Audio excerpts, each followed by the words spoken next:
දැයි ශීල දිනාටම තෙරුවන් සරණයි. අපි කාලසටහන යොදාගත්ත විදිහට යෙදිලා තියෙන මේ වෙලාවේදී ප්‍රශ්න සහ පිළිතුරු වැඩපිළිවෙලක් එහෙම නැත්නම් අපිට ඒක ධර්ම සාකච්ඡාවක් කියලා අර්ථකථනයක් දෙන්න පුළුවන්. ලිඛිත ප්‍රශ්න තියෙනවා. ලිඛිත ප්‍රශ්න උනන්දුත් කරනවා. මොකද එතකොට ප්‍රශ්නේ වාර්තාගත වෙන නිසා.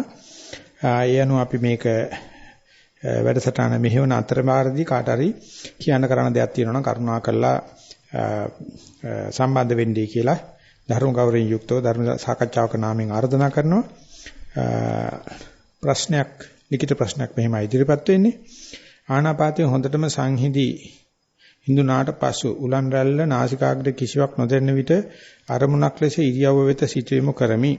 ඊයේ ධර්මදේශනයේ සඳහන් වූ පරිදි මෙලෙස ඉන්නා විට ඒක අවස්ථාවේදී හිත හා අරමුණ තදින් බැඳී ගන්නා බව සඳහන් වුණා. මේ වන විට අරමුණ ලෙස නාසිකාග්‍රේ වැටෙන්නේ නැති නිසා කුමක් අරමුණ ලෙස ගත යුතුදයි කරුණාකර පහදා දෙන්න. වටිනා ප්‍රශ්නයක්. මේක සම්බන්ධයෙන් අර ඍජුවම සූත්‍රයක් සඳහන් වෙනවා අංගුත්තර නිකායේ චක්ක නිපාතේ මම හිතන්නේ 6 වෙනි පොත් 6 කාරණා තියෙන එක. ඒකෙදී බොහොම ලස්සන ප්‍රශ්නයක් අහනවා ආනන්ද ස්වාමීන් වහන්සේ බුදු පියාණන් වහන්සේගෙන්. ඒකෙදී කියනවා අවසරයි ස්වාමීන් වහන්සේ පඨවි ආරමුණු කරන්නේ නැතුව තේජෝ වායෝ ආපෝ ඒ අරමුණු කරන්නේ නැතුව රූප අරමුණු කරන්නේ නැතුව ශබ්ද ගන්ධ රස ස්පර්ශ පළවෙනි ධානය දෙවෙනි ධානය මොනම අරමුණු කරන්නේ නැතුව පවතින හිතක් තියනවාද ඒත් අරමුණක් නැත්තේ නොවේ කියන එක. ඒත් අරමුණක් නැතුව නොවේ කියන අර හිතක් එහෙම තියනවාද නැත්නම් එහෙම සමාධියක් තියනවාද කියලා අහන බුදුරජාණන්සේ කියන ඔව් කියලා. එතකොට මේ ඒක ලෙවල බුදුරජාණන්සේ අර වචනේ නැවත කියනවා පඨවි ආපෝ තේජෝ වායුත් නොවෙන රූප ශබ්ද ගන්ධ රස ස්පර්ශයත් නොවෙන ඇහ කන දිව නාසයත් නොවෙන ධානිකුත් නොවෙන අරමුණක් සහිත සමාධියක් තියනවාද ඒත් අරමුණක් නැත්තේත් නොවේ කියලා. ඉතින් ඒ කියන්නේ අරමුණ නැතිකම අරමුණ වෙනවයි කියන එකයි. මේ වෙලාවේදී අරමුණ වෙන්නේ අරමුණක් නැතිකම. ඉතින් ඒක තමයි මේ නිර්වචනය කරලා තියෙන්නේ. මේ වන විට අරමුණු ලෙස නාසිකාග්‍රේ වැටෙන්නේ නැති නිසා කුමක් අරමුණු ලෙස ගත යුතුදයි කරුණාකර පහදා දෙන්න. කියන්නේ අපේ හිත පුදුමාකාර විදියට මොකේ කරේ එල්ලෙන්න හදනවා. ගංගේ ගහගෙන යන එක පිටුරු ගහ කරේ එල්ලෙන්න. අපි කරන්න හදන්නේ දිරච්ච ලණුවක් දීලා මාරු වෙන එකයි. එල්ලියන් අසබිම යනකයි. මෙතෙක් කෙරුවේ හිතට අපි ඉනිමම් බඳින එකනේ. එහෙම නැත්නම් අනේ මේ තලා පොලා ගන්න එපා කියලා අපි පාරවල් හදලා කාපට් කරලා ලස්සන හදලා දීපේගෙන දැන් දෙනවා දිරච්චලනවා. දිරච්චලලා දීලා සෙල්ලම් කරනවා ඇදගෙන වැන්නකොට නම් දැන් මොකද කරන්න කියලා. මේකට හොඳ උදාහරණයක් කියත හැකි මට මේ ඊශ්‍රායල් කාර්යයක් ජූ කෙනෙක් තමන්ගේ දරුවට මේ බිස්නස් උගන්වන්න ගියාලු. පුංචි කාලෙම. තාත්තා බිස්නස් කාර්යයා. ඉතින් අඩි 6ක් විතර උඩ පොඩි කොල්ලා කබඩයක් උඩ තියලා කිව්වලු පැනපම් පුතේ කියලා. බල මට බෑ කිව්වා. පොඩි එකවල මට බෑ කිව්වා. ඉතින් ඇත්තනේ අරක පායන්ට රිදෙනවා. ඊට පස්සේ කිව්වලු ඔයා වඩිනකොට මම කොට්ටේ අබ්බිම දාන්නම් කියලා මෙට්ටේ අබ්බිම දාලා දැන් පැනපම් කිව්වා. මට බෑ කිව්වලු කකුල් දෙක ඇදේ කියලා කිව්වා. ඊට පස්සේ කිව්වලු මේ කකුල් දෙක මෙට්ටේ පොඩ්ඩක් උස්සලා ඇඳක් මේෂයක් උඩ තියලා පැනපම්. බෑ මට බෑ. ඕ අඩි 4ක් විතර උසයි මට බෑ. ඊට පස්සේ තාත්තා කරපු දේ මෙට්ටේ උස්සලා අඩි 2ක් විතර තියේදී අල්ලලා කළා දැන් පැනමක මට බෑ කිව්වලු. නෑ පුතේ තාත්තානේ ඉතින් මම මේක අල්ලනවනේ කියලා. අරුව පයින්කොට මෙට්ට අයින් කරා. නැග්ගලා යනකොට පස්සේ අරුව වන්නගල පුතා ඒ බිස්නස් කරනකොට තාත්තවත් පිළිගන්න එපා කිව්වා. මම දැන් බිස්නස් වල වලේනි පාඩම. ඉතින් අබුදුහාමුදුරුවෝ අපිට දීලා තියෙන දිරච්ච ලණුවක් දීලා තියෙනවා ආනාපානේ. ඕක අල්ලගෙන පන වාගේ රැකගෙන මහයි නෑ ජීවිතේ වටිනාම දේ කරගෙන ඵලයන්. යනකොට මොකද වෙන්නේ? අර පරණ චිත්‍ර කතාවක මට මතකයි තියෙනවා කන්දක් උඩ ගල්පටි පෙලක් උඩ තියෙන මන්දිරයක එළිය සාලේ වැරන්ඩා එක ළඟ ඉඳගෙන වයසක අම්මා කෙනෙක් ගොතනවා. පූසෙක් ඇවිල්ලා ගොතන නූල් බෝලෙත් එක සෙල්ලම් කරනවා. සෙල්ලම් කරනට නූල් බෝලේ පෙරලෙනවා පාර දිගේ. පෙරලි එන්නේ එක පෙරලා ගියාම අන්තිමට බෝලේ නැති වෙනවා. බෝලේ දිගහැරලා අන්තිමට යනකොට පූස බලනවා ශ්‍රී ලංකාවේ හිට බෝලේ නැහැ. ඒ ඔය ඊසොප්ගේ උපමා කතාව වගේ පුංචි ළමා කතාපොතක තිබුණේ. ඒ වගේ දිගහැරලා යනකොට මේකේ මොකුත් නැහැ. මෙහෙම තමයි අපි ශූන්‍යතාවයට පුරුදු කරන්නේ. ඇති තැන ඉඳලා නැති තැනට අරමුණු කරන්න පුළුවන් තැන ඉඳලා අරමුණු කරන්න බැරි තැනට දන්නා තැන සිට නොදන්න තැනට මමෙක් තණ්හාවක් දිට්ඨියක් ඇති කරගන්න පුළුවන් තැන ඉඳලා ඇඟට නොදැනී උලකට තල්ලු කරනවා. තල්ලු කරගම අපේ හිත කියනවා අලි මගුලයිනේ. දැන් භාවනා කරන්නේ අරමුණක් යන දැන් මොකද භාවනා කරන්නේ කියලා. ඉතින් මේක හරි සාධාරණයි ප්‍රශ්නේ. හැබැයි උත්තර නැහැ කියලා මතක තියාගන්න. ප්‍රශ්නේ සාධාරණ වුණාට මේකට උත්තර නැහැ. මේක තමයි බුදුරජාණන් වහන්සේගේ ක්‍රමය. සම්පූර්ණ ගෙවම් කරන තැන ගියාට පස්සේ හිත පෙරලෙන්නේ නැහැ. අපි හිතනවා පෙරලෙයි කියලා. මොකක්වත් වෙන්නේ නැහැ. හිතට තියෙනවා එතකොට අරමුණක් නැතිකම අරමුණු වෙනවා. නැත්තම් ආස්තිකත්වයේ ඉඳලා නාස්තිකත්වයේ අරමුණු කරනවා. ලොකු සංසේ කියලා තියෙනවා ජාතයෙන් අජාතය ඔප්පු කිරීම කියලා. ජාතය කියලා කියන්නේ පහළ වෙන භූත ධර්ම. භූත ධර්ම තියෙනවනේ මේ ලෝකේ භූත ධර්ම නැත්තනක් තියෙනවා. දුකක් තියෙනවනේ දුක නැත්තනක් තියෙනවා. ඔච්චරයි බුදුහාමුදුරුවෝ ඉස්ලාම හිතාගත්ත දේ. ඒ නිසා අල්ලන්න පුළුවන් රූප ධර්ම නාම ධර්ම ඔක්කොම ගෙවෙන්න ගන්නවා. ගෙවෙන්න දැල්ල බැලුවට පස්සේ යමක් අරමුණු කරන්න බැරි තැනක් තියෙනවා. ඒ අරමුණු කරන්න බැරි දේ කවදාකවත් වෙනස් වෙන්නේ නැහැ. අරමුණු කරන්න බැරි දේ ඒ නිසා කවදා දුකක් දෙන්නේ නැහැ. ඒකේ ආත්මයක් ගන්න දෙයක්වත් නැහැ. දැන් අපි ඒකේ මේ ආත්මයක් ගන්න තමයි මේ ඉල්ලන්නේ. මිරිකලා බලනවා පොඩ්ඩක් හරි අල්ලා ගන්න කොනක් තියෙද කියලා. ඒ නිසා පුළුවන් නම් දන්නා තැන සිට නොදන්න තැනට මේ යන ගමනේදී භාවනා වැඩෙනවා. මේකයි විපස්සනා බලාපොරොත්තු වෙන්නේ. එතෙන් යනකොට ලෑස්ති වෙලා යන්න මම දැන් අරමුණු කරන්නේ අරමුණක් නැති එක. අන්න එදාට අලුත් වෙන්න වෙනවා. හිතට අපේ හිතේ කල්පනා කරපො නැති ස්නායු වගේ ක්‍රියාත්මක වෙන්න පටන් අර ගන්නවා. මෙතෙක් කල් ගියේ රේඛීය ක්‍රමයට ලීනියර් සිස්ටම් එකට සම්බන්ධතාවයතුව. දැන් පෙන්නනවා හේතුඵල ධර්මයන්ගෙන් තොර මොකද්දෝ තත්වයක් ලෝකේ තියෙනවා. අපි දන්නේ නැති වුණාට ඒක අස්පනා අපිට අත්දැකිය හැකි. ඒක සම්පූර්ණ ප්‍රകൃති දෙයක්. නමුත් මේ කාමයේ ඉන්න තාක්කල් කවදාකවත් අරමුණු වෙන්නේ නැහැ. කාමයේ ඉන්න තාක්කල් අපි රූප එක එක ಜಾති තෝරනවා, ශබ්ද ಜಾති තෝරනවා, ගන්ධ රස පහස තෝරනවා, අල්ලපගේ දත් එක රණ්ඩු කරනවා, ඊර්ෂ්‍යා කරනවා, මාන කරනවා, ඉවරයක් නෑ. ඒ නිසා බුදුරජාණන් කියනවා කාමයේ පොඩක් ඈත් වෙලා අල්ලලා දීපම මොකක් හරි ඔය ගෙවම් කරපන්. ගෙවිලා ගියාට පස්සේ ඔතෙන් එනවා. ඉතින් එතෙන්දි විශාල ප්‍රශ්නයක් එනවා මම නැති වෙනවා. තර්ක මනස නැති වෙනවා. එහෙම නැත්නම් අපිට කෙනෙකුට කියා ගන්න බැරි වෙනවා. සංවේදනය කරන්න බෑ. භාෂාව අසරණ වෙනවා. ඒක ප්‍රකෘති තත්වයක් මේ ලෝකයේ කියන එකයි. හැබැයි මේ නිවන නෙවෙයි. නිවනට යන්න නම් මෙතන ස්ථිර මේක ධම්මටීතිය කියලා සමාජ බුදුන්සේ සමාජයන් වල සඳහන් කරලා තියෙනවා. මෙතෙන්ද ගිහිල්ලා දඟලන්නේ නැතුව බය නැතුව සමබරපාවේ ගන්න පුළුවන් නම් කඹේ ඇවිදිනා වගේ යාට විතරක් නිවන අරමුණු වෙනවා. නැත්තම් කාම ලෝකෙම අරමුණු. මෙතන ගියාට පස්සේ තක්කු මුක්කු තියෙනවා නම් සැක තියෙනවා නම් අසරණ ගති පාළු ගති දැනෙනවා නම් ඒ කියන්නේ අසත්පුරුෂය. අපේ හිත තාම අසත්පුරුෂය. මොකද කාමයටමයි යදින්නේ. හැබැයි මෙතෙන් යන්නේ හුඟාවක් පිං ඇති ඇත්තෝ. එසේ මෙසේ පිනකින් නෙමෙයි මෙතෙන් යන්නේ. නමුත් 100ක් වෙන chance එක තියෙනවා. එක්ක නිවන තෝරන්න පුළුවන්. එක්ක නැත්තම් පුරුදු කාම ලෝකේ තෝරන්න පුළුවන්. මේ භාවනා කරන අය හුඟෝ දෙනෙක් ඔතෙන්ට අනිවාර්යයෙන්ම යනවා. ගියාට 100%ක්ම ආපහු කාම ලෝකේ තෝරා ගන්නවා. දන්න යකා හොඳයි නොදන්න යකාට වැඩිය කියලා. එහෙම නැත්තම් නොදන්න කනවැන් දන්න කනවැන්දු දන්න නොදන්න දීකට වැඩිය පුරුදු කනවැන්දුම හොඳයි කියලා සිංහල කතාවක් තියෙනවා. එනිසා පුරුදු කනවැන්දුම හොඳයි. හැබැයි කනවැන්දුම වෙලක් තියෙන කසාදේ ඇරිලා. දැන් ඒක උරු වෙලා. ඊට පස්සේ කියනවා අනේ අවුන් නැති අලුත් කසාද ඕනේ නැහැ. මොන නොදන්න දීකට වැඩිය පරණ කනවැන්දුම හොඳයි කියලා. ඒ කනවැන්දුම කියන්නේ කාම ලෝකේ තමයි. ඉතින් මෙතෙන් යන්න ඒක යොමු කරවන එක අර ඔය මේකේ ගෝපාලක සූත්‍රයේ තියෙන්නේ පීතං ජානාති කියලා හරක් යොමු කරාට බිව්වද දන්නේ නැහැ. ඉතින් ඒක නිසා හරක් යොමු කරන එක ගෝපාලට කරද හැකි බොන එක කරන්න බෑ. ඒක ඉංග්‍රීසි භාෂාවේ තියෙන ආප්තෝපදේශයක් හැටියට කියනවා අශ්වයා වතුර එක ළඟට ගෙනියන්න පුළුවන් බොන එක අශ්වයාගේ වැඩක් කියලා. ඒ වුණාට බුදුරජාණන් වහන්සේ අපි වතුර ළඟට ගෙනියලා තියෙනවා. එනිසා අපිට ඕනේ කමක් නැහැ වතුර බොන්න අපිට ඕනලා තියෙන ආය ගොඩට යන්න. ඉතින් මොකද කරන්නේ? ඒක අර නරිබානගේ හොඳ සින්දුවක් කියනවා මේ දුව දෙන්නම් කිව්ව හින්දා අපි දුව දුන්නා. දෑවැද්දත් ඉල්ලුහන්දා ඒකත් දුන්නා.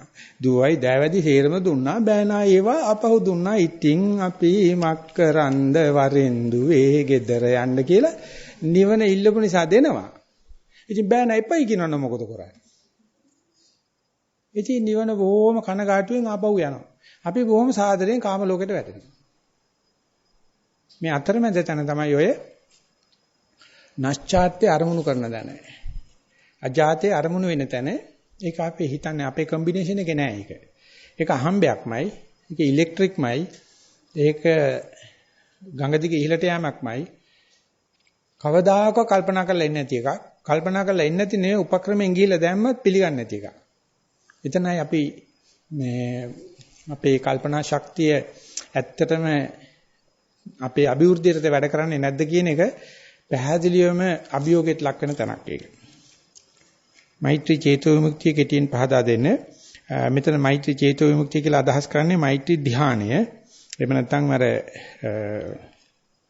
తాවකාලිකව හිත නීවරණයන්ගෙන් තොර වෙලා පරසත්තාන හිතාන භව ලක්කනා කියලා අන්සතුන්ගේ හිතසුව සැලසීම ආහාරයක් වෙනවා. ඒක මේ ඕජාවක් බාටපත් වෙනවා. ඉතින් සීල සත්‍යයන් කෙරේ හිතසුව පැතිරීම කියන එකේ හිත නිමග්න වෙනවා. අපි කියනවා ධ්‍යානයට සමාදිනවා කියලා. ඒක මෙත්තා චේතෝ විමුක්ති කියලා සඳහන් කරලා තියෙනවා.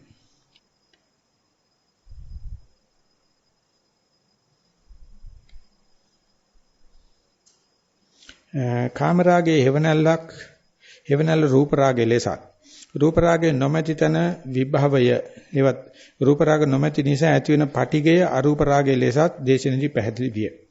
පංච නීවරණ ධර්මයන් යටපත් කරමින් උරුදවා ගන්නා ධ්‍යාන තුලත් නැවතත් පටිගය ඇතිවන්නේද? ධ්‍යානලාභියෙක් නැවතත් නීවරණයට යට වූහොත් ධ්‍යානයේ පිරී යන බව අසයතේසේන රූපාවචර අරූපාවචර බ්‍රහ්මතලයන්හි කල්ප ගණන් ආයු ලබන්නේ කෙසේදයි දැනගැනීම පිණිස පමණක් පහදා දෙනෙමින් ඊතායට හත්තු ඉල්ලා සිටිමි. ක්‍රමයෙන් ගියොත් පංච නීවරණ ධර්මයන් යටපත් කරමින් උපදවා ගන්න ලද ධ්‍යාන තුලත් නැවතත් පටිගය ඇතිවන්නේද? ඔව් ඇත්තටම අපි කිව්වොත් ඔපරේෂන් එකට ඉස්සෙල්ලා ලෙඩා සී නැති කරන්න ඕනේ. ඒක ඔපරේෂන් එකේ හැටි. ඔපරේෂන් එක වෙලාදී සී එන්නේ ඉඳී තියෙනවා. සී ආවොත් කරන්නේ ආයෙත් දෙනවා ඉන්ජෙක්ෂන් එක. සී නැති කරලා යන එක නවත් මං සිද්ධි කීපයක් දන්නවා. ඒ රෝගියා පෙරලිකාරී. යාට සී ඇවිල්ලා කපනවා තේරෙන කරබන ඉන්නවනේ සී නැතුව වගේ. සී ආවට පස්සේ දොස්තර ෂේක් හෑන්ඩ් කරලා කියනවා මං අතන ඉඳලා සීයෙන් හිටියේ කියලා. දොස්තර කොහොමඩක්වත් පිළිගන්නේ නැහැ මේ වගේ කපද්දි කරද්දි 100න් ඉන්න පුළුවන් කියලා. ඒකට කියනවා තියටර් එකේ වෙච්ච කතාවල් ටික තේරම කියනවා. එයාට ඕන වෙලා තියෙනවා ඔපරේෂන් එකේ යද්දි 100 පීටව ගන්න. ඔය වික්‍රමාරච්චි වේද මහත්තයා ඉන්න කාලේ ඔය ඇහි සුද කැපිල්ල කරනවා පණ තීද්දි කපන්න.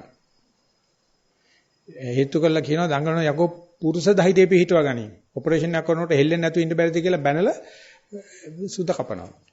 අපේ හිටිය භාෂණ කෙනෙක් එකක් ඉංග්‍රීසි ක්‍රමයට සුද්ධ කපලා ලෙන්ස් එක දාලා අනිත් එක සිංහල ක්‍රමයට වික්‍රමරාජ්‍ය මහත්තයා සුද්ධ කරලා තිනවා. වේදනයිලු ඒ වුණාට තරවටු කරනවා. තරවටු කරලා පන පිටින් කපනවා. ඒ වගේ මේ ධ්‍යානය කියලා කියන්නේ හිරිවට්ටගත් අවස්ථාවක්. නමුත් සිහිය එන්නේ ඉඩ තියෙනවා. ආවොත් ඕන කෙලෙසක් එන්න පුළුවන්.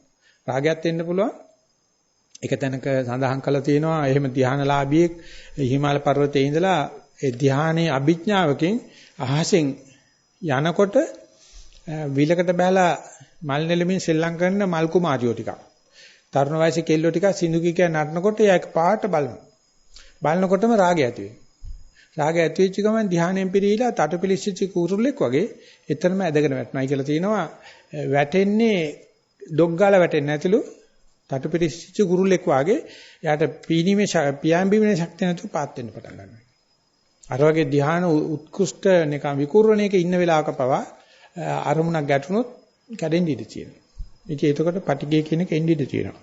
නමුත් මේ අරුපාවචර බ්‍රහ්මතලයන්හි කල්ප ගණන් ආයු ලබන්නේ කෙසේද කියලා කියන්නේ ධ්‍යානයේ පිරෙන්නේ නැතුව මරණය දක්වා රකින්න පුළුවන් නම් එයාගේ හිත සම්බන්ධ වෙන්නේ ඒ ධ්‍යාන තලයටම තමයි මරණයෙන් පස්සේ.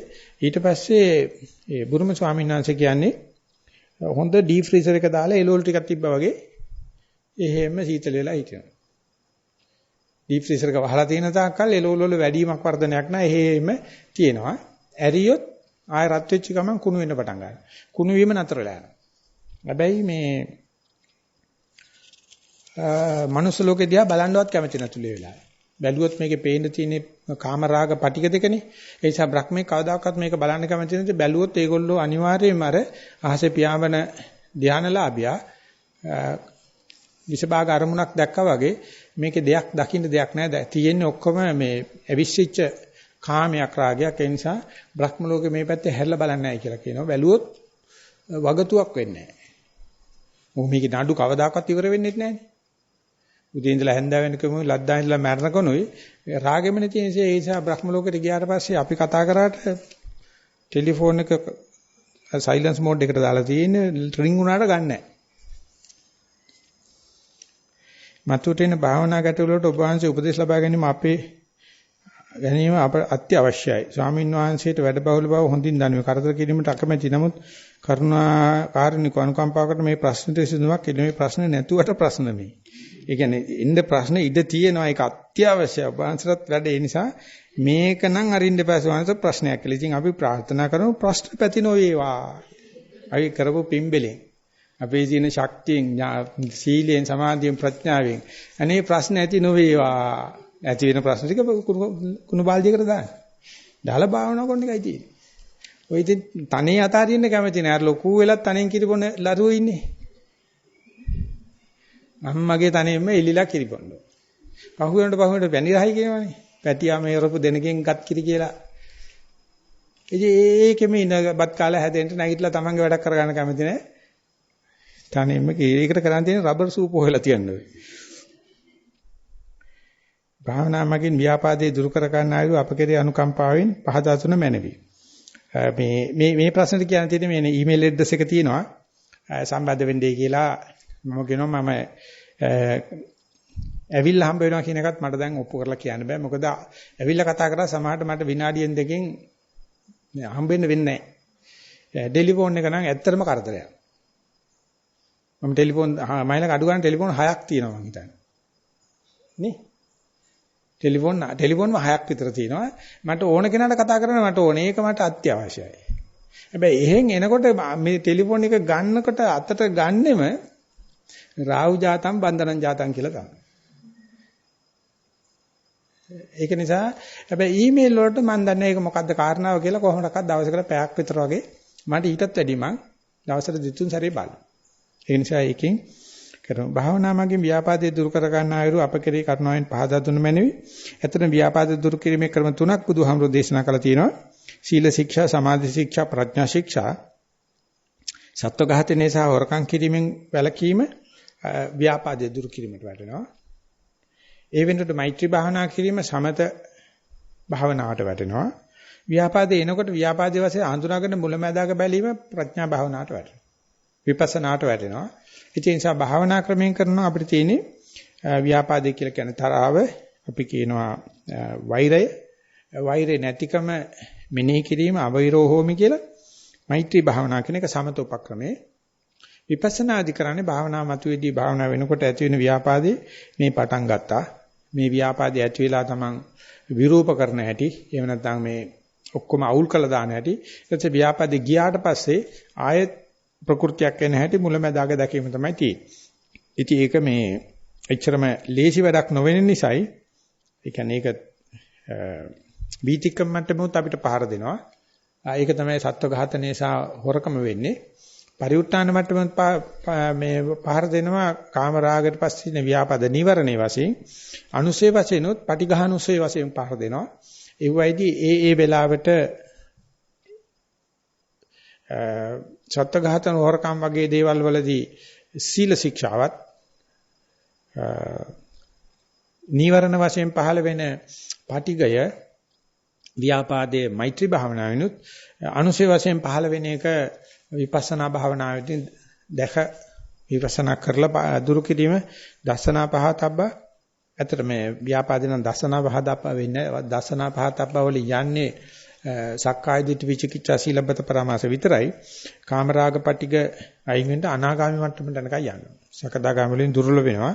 නමුත් එනේන වෙලාවේ ඒක දැකලා හඳුනා ගන්න පුළුවන් නම් සෑහෙන දුරට ඒ මතින් අකුසල් සිද්ධ වෙන්න දෙන්න නැතුව රැකෙන්න පුළුවන්.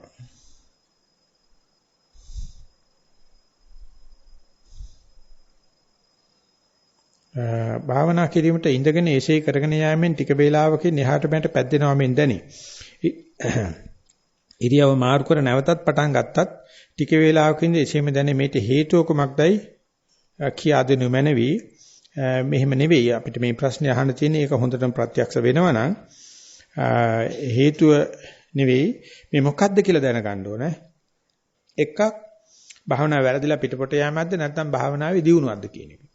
මේ ප්‍රශ්න මතුවලා තියෙන්නේ භාවනාව වැරදිලා පිටපොට යෑමක් කියන සැක මතයි මේ ප්‍රශ්න ඉදලා තියෙන්නේ. නමුත් 100%ක්ම අවස්ථාවක් තියෙනවා භාවනාව හරි ගිහිල්ලා වායෝ ධාතුව ක්‍රියාත්මක වෙනවා පෙන්වන්නේ මේ කය පැද්දිල්ලෙන් තමයි. උලඟට වැන්න පහන් දැල්ලක් වගේ, උලඟට හෙලෙන අඹ දැල්ලක් වගේ, උලඟට පට ගහලා කොඩියක් වගේ මේ චලන ක්‍රියාත්මක වෙනවා. ඒ චලනවලත් අංශු මාත්‍ර චලන නෙවෙයි ඔය පෙන්වන්නේ කලාප වශයෙන් වෙන චලන. ඉතින් ඒක එනකොටත් මේක මගේ ශරීරයයි හෙල්ලෙන්නේ මේ අතයි මේ කටයි මේ බඩයි කියලා සම්මුතිය ඔකට දාගන්න ගියොත් මේක භාවනට අවුලක් වෙනවා, භාවනට කරදරයක් වෙනවා, හිසකක්මක් වෙනවා. මේ සැලෙන බව, මේ සැලෙන ස්වභාවය, මේ සැලෙන ගතිය, මේ සැලෙන භවයේ අත්‍යන්ත ලක්ෂණය කියලා එක භාව ලක්ෂණ, ස්වභාව ලක්ෂණ, අත්‍යන්ත ලක්ෂණ වශයෙන් බලනවනේ මම සැලෙනවා කියන එක නෙවෙයි තේරුම් අරගන්නේ සැලීම දක්වනවා මගේ කය තුලින්. නැත්තම් සැලීමේ ලක්ෂණයක් මේ පෙන්වන්නේ අනිත්‍ය ලක්ෂණයක් කියලා. එතකොට නම් භාවනාවේ දියුණුව. ඒ නිසා මේක මොකද වෙන්නේ කියන එක අපි දන්නේ නැහැ. සමහර වෙලාවට මේ ශාරීරික දුර්වලකම් ලෙඩ රෝග නිසාත් වෙන්න පුළුවන්. භාවනාවේ දියුණුව නිසා වෙන්නත් පුළුවන්. භාවනාවේ දියුණුව නම් අරමුණ දැක තමයි සිද්ධ වෙන්නේ. ඒකයි අපිට තියෙන අරසාව. මූල කර්මස්ථානයේ ගනුදෙනු කරද්දී කොහොම කරවක නඩත්තු කරන්න බැරුව මේක චලනය වෙනවා. හරි ලස්සන වචනයක් ඒකට සරුවචනසේ පාවිච්චි කරනවා අසම්පජාන කාය සංස්කාර කියලා. අසම්පජාන කාය සංස්කාර කියලා කියන්නේ අපි දන්නෙත් නෑ අපේ පාලනය අර්ථිකුත් නෑ අත වැඩ කරන්න ගන්න. ඒකට සාමාන්‍ය භාවනා නොකරනකොට මේක දැක ගන්න පුළුවන් තැන තමයි බබාලන් දියාගත්තට පස්සේ දඟලන්නේ. බබාලන් නිතරම බුදියාගෙන මේ දඟලනවා. ඒ දඟලන්නේ මොකද මේ වර්ධනේ ඇඟේ වැඩිම සිදු වෙනකොට චලන සිද්ධ වෙන නිසා. ඒ නිසා ඒවට කියනවා අසම්පජාන කාය සංස්කාර කියලා. ඉතින් මේක භවනාදී දකින්නේ අපි බබෙක් වෙලා තමයි. අපි ආයේ බහින්න ඕනේ බබාගේ මට්ටමට. බැහැලා ඒ වගේ මුලැමැදාක දකින්නේ මේක මගේ කට, මගේ බඩ, මගේ නහය කියලා සම්මුතිය දාන්න එපා. සැලෙන බව, සැලෙන ගතිය, සැලෙන ස්වභාවය, මේ සැලෙන අත්‍යන්ත ලක්ෂණ මේ වායෝ ධාතුව කියලා දැනගත්තොත් ඒක ලොකු සංචාර පොතේ ලියලා තියෙනවා මේ යෝගාවචරයා ධාතුන්ගේ භාෂාව දැනගත යුතුයි කියලා. වායෝ ධාතුවම හොල්ලලා පෙන්නනවා. තේජෝ ධාතුවම රත් කරලා පෙන්නනවා. පඨවි ධාතුවම බර ගතියෙන් පෙන්නනවා. ආපෝ ධාතුවම වැగిරෙනවා පෙන්නනවා. ඉතින් වැగిරෙන්නේ මේ මොකද කියලා බලන්නයි බෙහෙත් කරන්නයි නෙමෙයි කරන්න තියෙන්නේ. මේ අසවලයි දැන් ඇවිල්ලා තියෙන්නේ කියලා ආපු ධාතු ලක්ෂණේ අඳුර ගන්න ඕනේ. අවසරයි ස්වාමීන් වහන්සේ. ඔය චලනයේ දැනෙන තැනට එන්න ඉස්සරින් ස්වාමීන් වහන්සේ අර ඔබ වහන්සේ කියපු විදිහටම හිත සංසිඳෙන්න ඕනේද ආශ්වාසයට? එහෙම ඉස්සල්ලා නම් වෙන්නේ හරියටම ක්‍රමයට තමයි. නමුත් ඒක පුරුදු වුණාට පස්සේ මේක වෙලා තියෙන්නේ ඇත්තට මේක හැම වෙලාවෙම අපේ තියෙනවා දැනගන්න තරම් හිතේ එකලාසයක් නැතිකම. අපේ හිත සුසර වෙන්න ඕනේ. අපේ හිත ප්‍රනීත වෙන්න ඕනේ මේ සියුම් දේවල් දකින්න. ඉතින් මේ සියුම් දේවල් දැක්කට පස්සේ තේරෙනවා මේක කාගෙත් කොයි වෙලාවෙ සිද්ධ වෙන දෙයක්. ඉතින් ඒක අපේ හිත මෙහෙ නෙවෙයි තියෙන පිටනේ බලබලයි. අපි අනුන්ගේ රූප බලනවා, අනුන්ගේ ශබ්ද අහලා ඉන්නකොට මේක වෙන දේවල් දන්නේ නැහැ. මේකට මේ හිත දාලා බලනකොට මේක ඉස්පාසු නැතුව නලිය තියෙන. මේක කිසිම ඉසුඹලන්න වෙලාවක් නැතුව නලිය තියෙන සමහරව දැනගෙන හිතලා කරනවා, සමහරව නොදැන අචේතනිකව සිදු වෙන දේවල්. නැත්තම් ඇත්තට මේව සංසිඳුනොත් මැරුණා තමයි. භූත ලක්ෂණය කියලා කියන්නේ සතෙක් භූතෙක් වෙනවා කියලා කියන්නේ නලියන ගතිය තමයි. ඒ නලියන්න නැත්නම් ඉවරයි. ඉන්න තාකල් නලියන. ඉතින් ඒක පේන්නේ නැත්නම් මොකද අපි පිටනේ බලබලයි. එක දවසක ඒක දැක්කට පස්සේ භාවනාදී දැක්කට පස්සේ ආයෙ දවසක එක පාට වෙන වැඩක් කරගෙනනකොට තමයි තේරෙන්නේ ඊට පටන් තියෙනවා අසම්පජාන වචී සංඛාර වර්ගයක් තියෙනවා, කාය සංඛාර වර්ගයක් තියෙනවා, මනෝ සංඛාර වර්ගයක් තියෙනවා. අපි මේ රූකඩේ හිටියට වැඩ යනවා. හීනෙන් දඟලනවා. එහෙම නැත්නම් අපිට ඕන නැති වචන කියවෙනවා ඉඳපු ගමන්. දඩස් ගාලා ගියා නෙවෙයි ග්‍රහය අරන් ගියා කියලා වැඩක් සිද්ධ වෙනවා. කයත් නිකන් අර අපි අර නෑන කෙනෙක් ඉතින් නෑන තමයි කවුරු හරි බෙරයක් ගහනකොට නැට වෙනවා. හරි දක්ෂයි බෙර ගන්න. සංගීත කරන්නේ. කොහේ හරි බෙරයක් ගහනකොට ඒ තරුණ ළමිසි කියලාමයි කියන අනේ මල්ලි හරි වැඩේ ඒක. ඒ තාලෙට මේ නටනවා මෙයා. රිමෝට් කන්ට්‍රෝල් එක වගේ. ඉතින් කාගෙත් ඔහම තමයි. ඒ නෑනගේ විතර නෙවෙයි කොයි නෑනගෙත් එහෙම තමයි. ඒ නලිය ගාන නලියනකොට ඒ කවුරුත් ඇදිලා යනවා ඒකට. ඒකේ කියන ඔකෙස්ට්‍රා එකක සංගීත භාණ්ඩය ප්ලේ කරන මිනිස්සු ආවේ නැතු අනික් කට්ටිය ඔක්කොම ප්ලේ කරනකොට අර භාණ්ඩේ නිකම්ම ටියුන් වෙලා ඒ රිද්ම් එකට මේ මියුසික් එක එනවා. අනිත් ඔක්කොම මේ මුළු හෝල් එකම බේස් වුණාට පස්සේ ඒ උපකරණේ අරකින් ভাইබ්‍රේෂන් එක ගන්න ආපහු දෙනවා. ඒ වගේ අපි ඉන්න ভাইබ්‍රේෂන් එකේ තියෙන්නේ මොකද්ද? ඒක අපි ඇඟට වැදිලා ඒක කන්ඩිෂන් වෙනවා. කන්ඩිෂන් වෙලා භාවනාවෙම නෙවෙයි ඊට පස්සේ ඉඳපු ගමන්ම තේරෙන්න පටන් ගන්නවා. භාවනාවෙන් නෙවෙයි නිකම්ම තේරෙන්න පටන් අර ගන්නවා. එදාට තමයි තේරෙන්නේ මේ ශරීරයේ අපේ පාලනයක් යටතේ නෙවෙයි තියෙන්නේ. මේක මේ අපි ණයට ගත් එකක්. කොටින්ම මේ මැෂින් එකේ හෑන්ඩ් බුක් එකත් එක්ක නෙවෙයි මැෂින් එක හම්බෙලා තියෙන්නේ අපිට. අපි අර මේ බොත්තම් මිරිකනකොට අරින් එකක් දඟලනවා මෙහින් එකක් දඟලනවා ඉතින් කට අරගෙන බලන ඉන්නවා. අර ස්පේස් ඔඩිසි එකේ අන්තිමට කම්පියුටරේ මිනිස්සු ජය ගන්න තැන පෙන්නන කතාවක් තියෙන්නේ මේ ආතසික්ලාග් එකේ. ඒ වගේ මේ මැෂින් එක වැඩ කරන්නේ අපේ එජෙන්ඩා එකටත් නෙවෙයි. අපි සර්කිට් එක දන්නෙත් නෑ. අපිට ওই තියෙන බොත්තම් මිරිකනවා අපි. ඒ නිසා කියලා තියෙනවා කම්පියුටර් එක කීබෝඩ් එකක් උඩ වඳුරන්ට රිලවුන්ට නටන්න දුනොත් කවදා හරි උන් බොත්තම් තද කරලා E = mc² කියලා ගහන්න ඉඩ තියෙනවලු. අසීමිතව ගහනවනේ. ගහනකොට අයින්ස්ටයින් මුල්ලේ. ඌ කෙලිම කම්පියුටර් ගහන්න පුළුවන් ඒ කම්බිනේෂන් එකේ ඒ සමීකරණේ වදින්න ඉඩ තියෙනවා. ඌ කරන්නේ කීබෝඩ් එකට නටන එක. ඉතින් අපිත් නටන්නේ එහෙම තමයි. ඉතින් අපි මොන ඉක්වේෂන් එක වදිනවද කියලා බුදුහාමුදුරට තමයි පේන්නේ. අපිට පේන දවසේ වුණොත් අපි නිවන් දකිනවා. භාවනාමගින් සක්කාය දිට්ඨිය අඩු කරගන්නේ කෙසේද? ගිහි ජීවිතයේ ඇති යුතුයකම් නොපිරලා ඉටු කිරීමට අවශ්‍ය බව බුදුන් වහන්සේ දේශනා කර ඇති බැවින් කෙලෙස් ඇතිවීමක් එයින් සිදුවන්නේදයි පහදා දෙන්නේ මේ බුදුහාමුදුරන්ගෙන් අහන්න තිබුණු ප්‍රශ්නයක්. මොකද බුදුහාමුදුර කියපු කොයි එක නැතුණත් ගිහි ගෙදර කටයුතු කරන්න කියන එක නම් හොඳට මතක තියාගෙන තියෙනවා. ගිහි ගෙදර කටයුතු නොපිරලා කළ යුතුයි කියලා බුදුහාමුදුරට වැරදිලා කියප එක හොඳට පපුවේ කොටාගෙන ඉන්නවා. අර කියව 84000ක් ධර්මස්කන්ධෙම ඒක ඕනේ. ඒකල කියලා අහනවා මේක කරනකොට කක්ක ගෑවෙනවද කියලා. අනේ මේ ගිහිකම රැක ගන්න ප්‍රයත්නයක උත්සාහයක තරම දකින්නකොට මේ ගිහියන්ගේ වැඩපිළිවෙල අම්මුම විකාරයක්. මොකද හැම එකටම ඉස්සලා කියන්නේ මට මේ ගිහිගේ ඉඳගෙන භාවනා කරන්න බැරිද? ගිහිගේ ඉඳගෙන රහත් වෙන්න බැරිද? ගිහිගේ ඉඳගෙන පවු නොකර ඉන්න බැරිද? ගිහිගේ නැති ජීවිතයක් හිතන්නවත් බයයි. මේක ඒ තරම නැත්තුවම බැරි රැකිය යුතු දෙයක් වඩපත් කරගෙන තියෙනවා. කොහොම ආපු එකක්ද මන් දන්නේ. මේ කොහොමද මේ ප්‍රශ්නෙට උත්තරයක් මට කියන්න මතක නැතුණා. ඒක කියන්න තියෙන්නේ මේ සක්කාය දිට්ඨිය අඩු කරගන්නේ කෙසේද? ගිහි ජීවිතයේ යුතුයම් නොපිරලා ඉටු කිරීමට අවශ්‍ය බව බුදුරජාණන්සේ දේශනා කර ඇති බැවින් කෙලෙස් ඇතිවීමක් එයින් සිදුවන්නේදයි පහදා දෙන්නේ. ඉතින් යුතුයකම් කියලා කිව්වට පස්සේ අනිවාර්යයෙන්ම බැදිලයි කියලා හිතා ගන්න. යුතුයකමයි බන්ධනය කියන්නේ ඒකම වචනේ. ඉතින් අපිට ඕනේ බන්ධනයේද විමුක්තියද කියලා දෙකේ එකක් අරගත්තොත් ලේසි. දෙක ඇල්ලුවොත් අර බයිපෝලා නැත්නම් ෂිසොෆෙනික් කියන මානසික රෝගයට වැටෙනවා. දෙපැත්ත දෙක ඇල්ලුවොත් මානසික රෝගයක්. එක පැත්තක බන්ධනයක් අල්ලනවා, එක පැත්තක විමුක්තියක් අල්ලනවා. ඉතින් ඊට පස්සේ මේ ඇඟ කොහෙන් හරි මේක සමාධි කරන්න එපායි. කවදා හරි දෙක එකතු වෙච්ච දවසේ තමයි ගමනක් යන්නේ. ඒක නැත්තම් මේකේ එලහරකයි මීහරකයි එකතු කරගෙන හාණ්ඩ හදනවා වගේ එලහරකා මඩට ගොඩට අදිනවා, මීහරකා මඩට අදිනවා. ඉතින් නගුල යන්නේ කොහෙද කියලා කියන්න බෑ. ඉතින් ඒක නිසා අර මේකේ හාස්‍යයක් මතු කර ගැනීම සඳහා මට මතකයි මම පොතක් කියනකොට කියවලා තියෙනවා රාජනීෂ් ඕෂෝ කියවලා තියෙනවා. අමාරු භයානක මිනිහෙක්. මනුෂ්‍ය මලා පුදුමාකාර ලස්සන කතා. එයා කියනවා මට අවස්ථාවක් කවුරු හරි දුන්නොත් මේ බුදුහාමුදුරෝ මේ පුතඥයෙක් කවුරු එක්කද කතා කරන්න කැමති කියලා. මම කවදාකවත් බුදුහාමුදුරුත් එක්ක කතා කරන්න නැතුළු වැඩක් නැතුළු ගීයත් එක්ක කතා කරනක ඒ තරම් විචිත්‍රයිලු. මේ කියූප එක මේ නෑ කියන.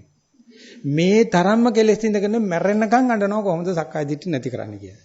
ඉවර වෙච්ච ගමන් ගිහිලා අර කත ගන්නවා ආයෙසරයක්. ඉතින් ඒ කියනවා මම කවදාකවත් එහෙවිගේ බුදුහාමුදුරුවෝ කතා කරලා වැඩ නැහැ චතුරාර්ය සත්‍ය කියයි උදෙත් ඇහුවොත් ඒකමයි හැන්දෑවෙත් ඒකයි. ඒක ඕකේ අහන්න දෙයක් නැහැ. කතා කරනවා මම කතා කරන්නේ මට ඔපිෂන් එක තියෙනවා නම් ගීයක් එක තමයි ඒ තරමටම ගීයගේ ජීවිතයේ විහිංපල් ජීවිතේ මල්. ඒ අයිතිය තමයි රකින්න හදන්නේ. ඒ ගීකම තමයි රකින්න හදන්නේ. ඉතින් අනුකම්පා කරනවා අර ඉතින් වෙලා තියෙන මගේ පැත්තට කවුරුත් නැති ඉඳන් මේ මෑණිවරු දෙන්න විතරයි ඉන්නේ. වැඩි කතා කරොත් එහෙම ඡන්දෙන් පරදිනවා. ගෞරවනීය ස්වාමීන් වහන්සේ මේ පෞද්ගලික ප්‍රශ්නයක් හේයින් පළමු කොටම සමාවයිදි මේ. ඔබ වහන්සේ කැමති නම් පමණක් පිළිතුරු දෙන සීකව ඔබ වහන්සේම සඳහන් කරපදී විශ්වවිද්‍යාලයේදී බෙහෙවින් ආවේකාරී විප්ලවවාදී චර්චාවක් ගත කළ ඒ තරුණයාට සසුන්ගත වේ චතුරාර්ය සත්‍ය අවබෝධ කරගැනීමේ මාර්ගයට යොමු විට හේතු වුණේ කුමන කරුණද? මේකට හේතු වුණේ අහේතුව කියලා තමයි කියන්නේ. සසුන්ගත උපද නිර්වාණගාමී ප්‍රතිපදාවට ඍජුවම යොමු විට විශේෂයෙන් මඟ පෙන්වීමක් ලැබුණේ ඒක නම් ගුරු ආමතුරුන්ගේ ගතිය. ප්‍රශ්නේ මෙසේ යොමු කිරීමට වර්තක් සිදු කළාය හිතන්නේ নমස්කාර පූර්වකව සමායතු නෑ. මේක මම දන්නේ මං හිතන්නේ මේක කිසි එහෙම පුද්ගලික කෙනෙහිල්ලක් තියනයි කියලා. මම මේ ප්‍රශ්නේ මෙහෙමයි මම මතු කරන්නේ. ඔය කියන මේ විශ්වවිද්‍යාලේ ඉන්නකොට විප්ලවකාරී ආවේගකාරී දවස්වල මට තිබුණු එකම විහිළුව එහෙම නැත්නම් උසුලිසුට ලක් කරන්නේ සංඝයාමයි. එකම විනෝදාංශෙම සංඝයාට බයින් එක. කවුරු පන්සලට ගියත් කොහෙ ගියත් කොනක් අරගෙන තමයි එන්නේ. වැඩිම බයින් එක පත්‍රයක් බැලුවත් එච්චරමයි. ඒක නිසා මේ මම යනවා ඔය විශ්වවිද්‍යාලයේ ඩ්‍රාමා ෆෙස්ටිවල් එකට ගියාම රුපියල් 10ක් විතර දීපුවාම ලංකාවේ තියෙන ප්‍රසිද්ධම ඩ්‍රාමා ඔක්කොම බලන්න පුළුවන් දවසින් දවස. ඉතින් ඒක පැත්තක් තියෙනවා සංඝයාට වෙන් කළා. ඉතින් ඒකල්ලෙල අපි මං ඉතන ගෙදර එනකොට හතම තුන් කාලක් හතම විතර එන්න ඕනේ අපෝ. එනකොට ඒ පන්සල් වල ඉන්න කොහොම ආතුරු නාටකම් බලලා දැන් යනවා. ඉතින් මම පිටිපස්සෙන් යනකොට මම හයියෙන් පාර මැද නච්ච ගීත වාදිත විසූක දර්ශන මාලා ගන්ධ විලේපන ධාරණ මණ්ඩල විභූෂණට්ටානා වේරමණී ධික්ඛාපදං සමාදියාමි කියේ. පිටිපස්සේ එන්නකම ඕක කියන්නේ. මගේ වැඩේම මට හම්බෙච්ච කට්ටියත් ඒ වගේ. මේ කියන්නේ සංඝයා වහන්සේලා කරේ ඒකට මම ඉතින් සංඝරත්නයේ සමාව ඉල්ලනවා. ඉතින් ඊට පස්සේ මම නිල්ලඹෙන් දැද්දී ඒක ගිහි භාවනා මධ්‍යස්ථානය සංඝයාට පලාතට එන්න දෙන්නේ නැහැ. ඒ තිබුණ භාවනා මධ්‍යස්ථාන. අන්තිමට මම ඒකේ ඉන්න වෙලාවේදී මම පොඩි විප්ලවයක් දාලා ගිහි භාවනා මධ්‍යස්ථානයේ කපල භාවනා මධ්‍යස්ථානයේ කෙරුවා. ගිහි කියන එක කඩලා දැම්මා. කඩලා දාලේ වල මම තව මාස ගානකින් පැවිදි වෙනවා කියලා ප්‍රකාශයක් කරා.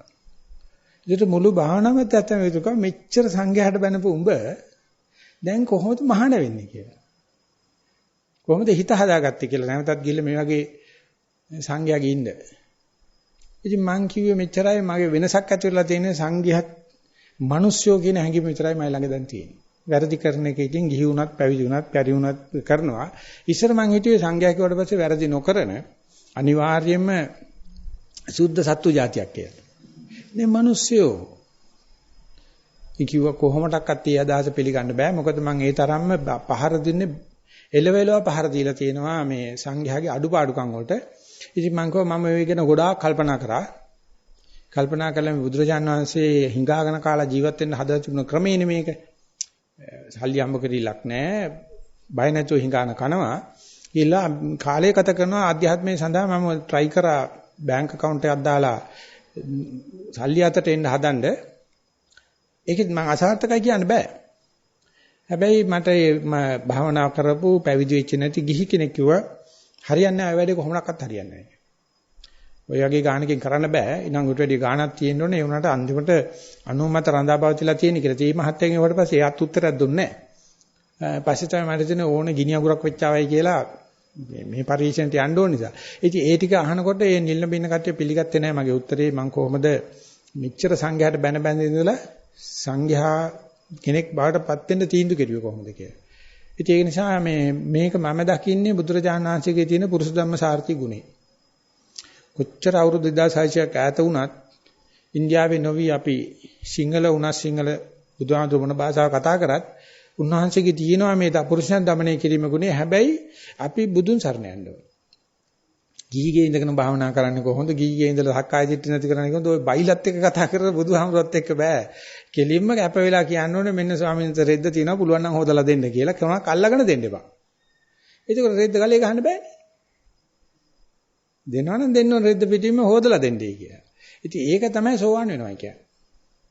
සෝවාන් වෙනවා කියලා කියන්නේ අපි බුදුහාමුදුරු කෙරේ නොසැලෙන සද්ධාාවක්. ධර්මයේ කෙරේ සංඝයා කෙරේ ඇති වෙනවයි කියන එක.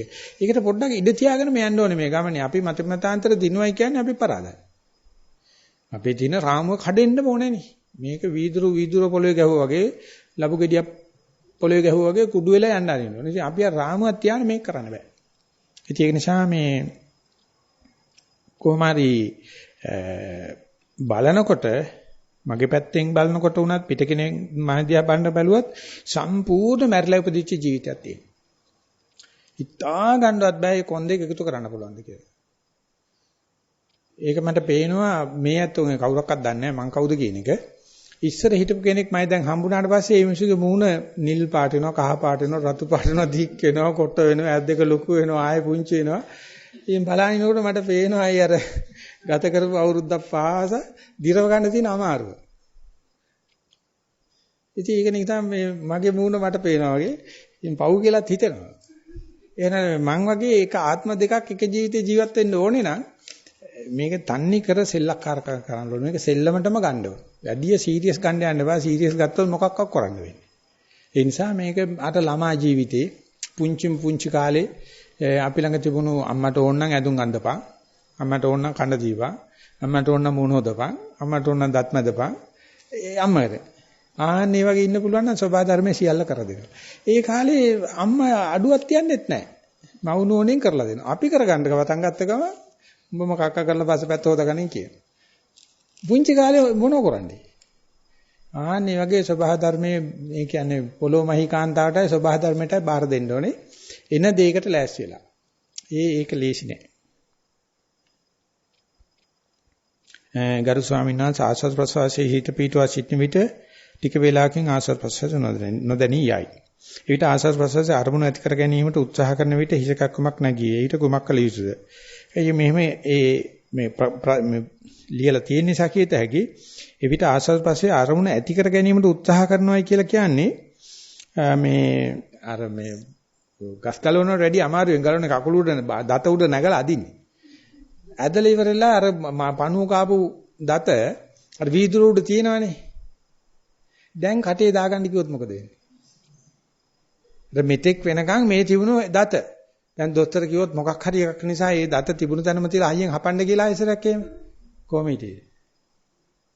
දත ගැන දත යුත්තේ ඔච්චරයි කියලා තමයි ඥානන්ද සාරි කියන්නේ.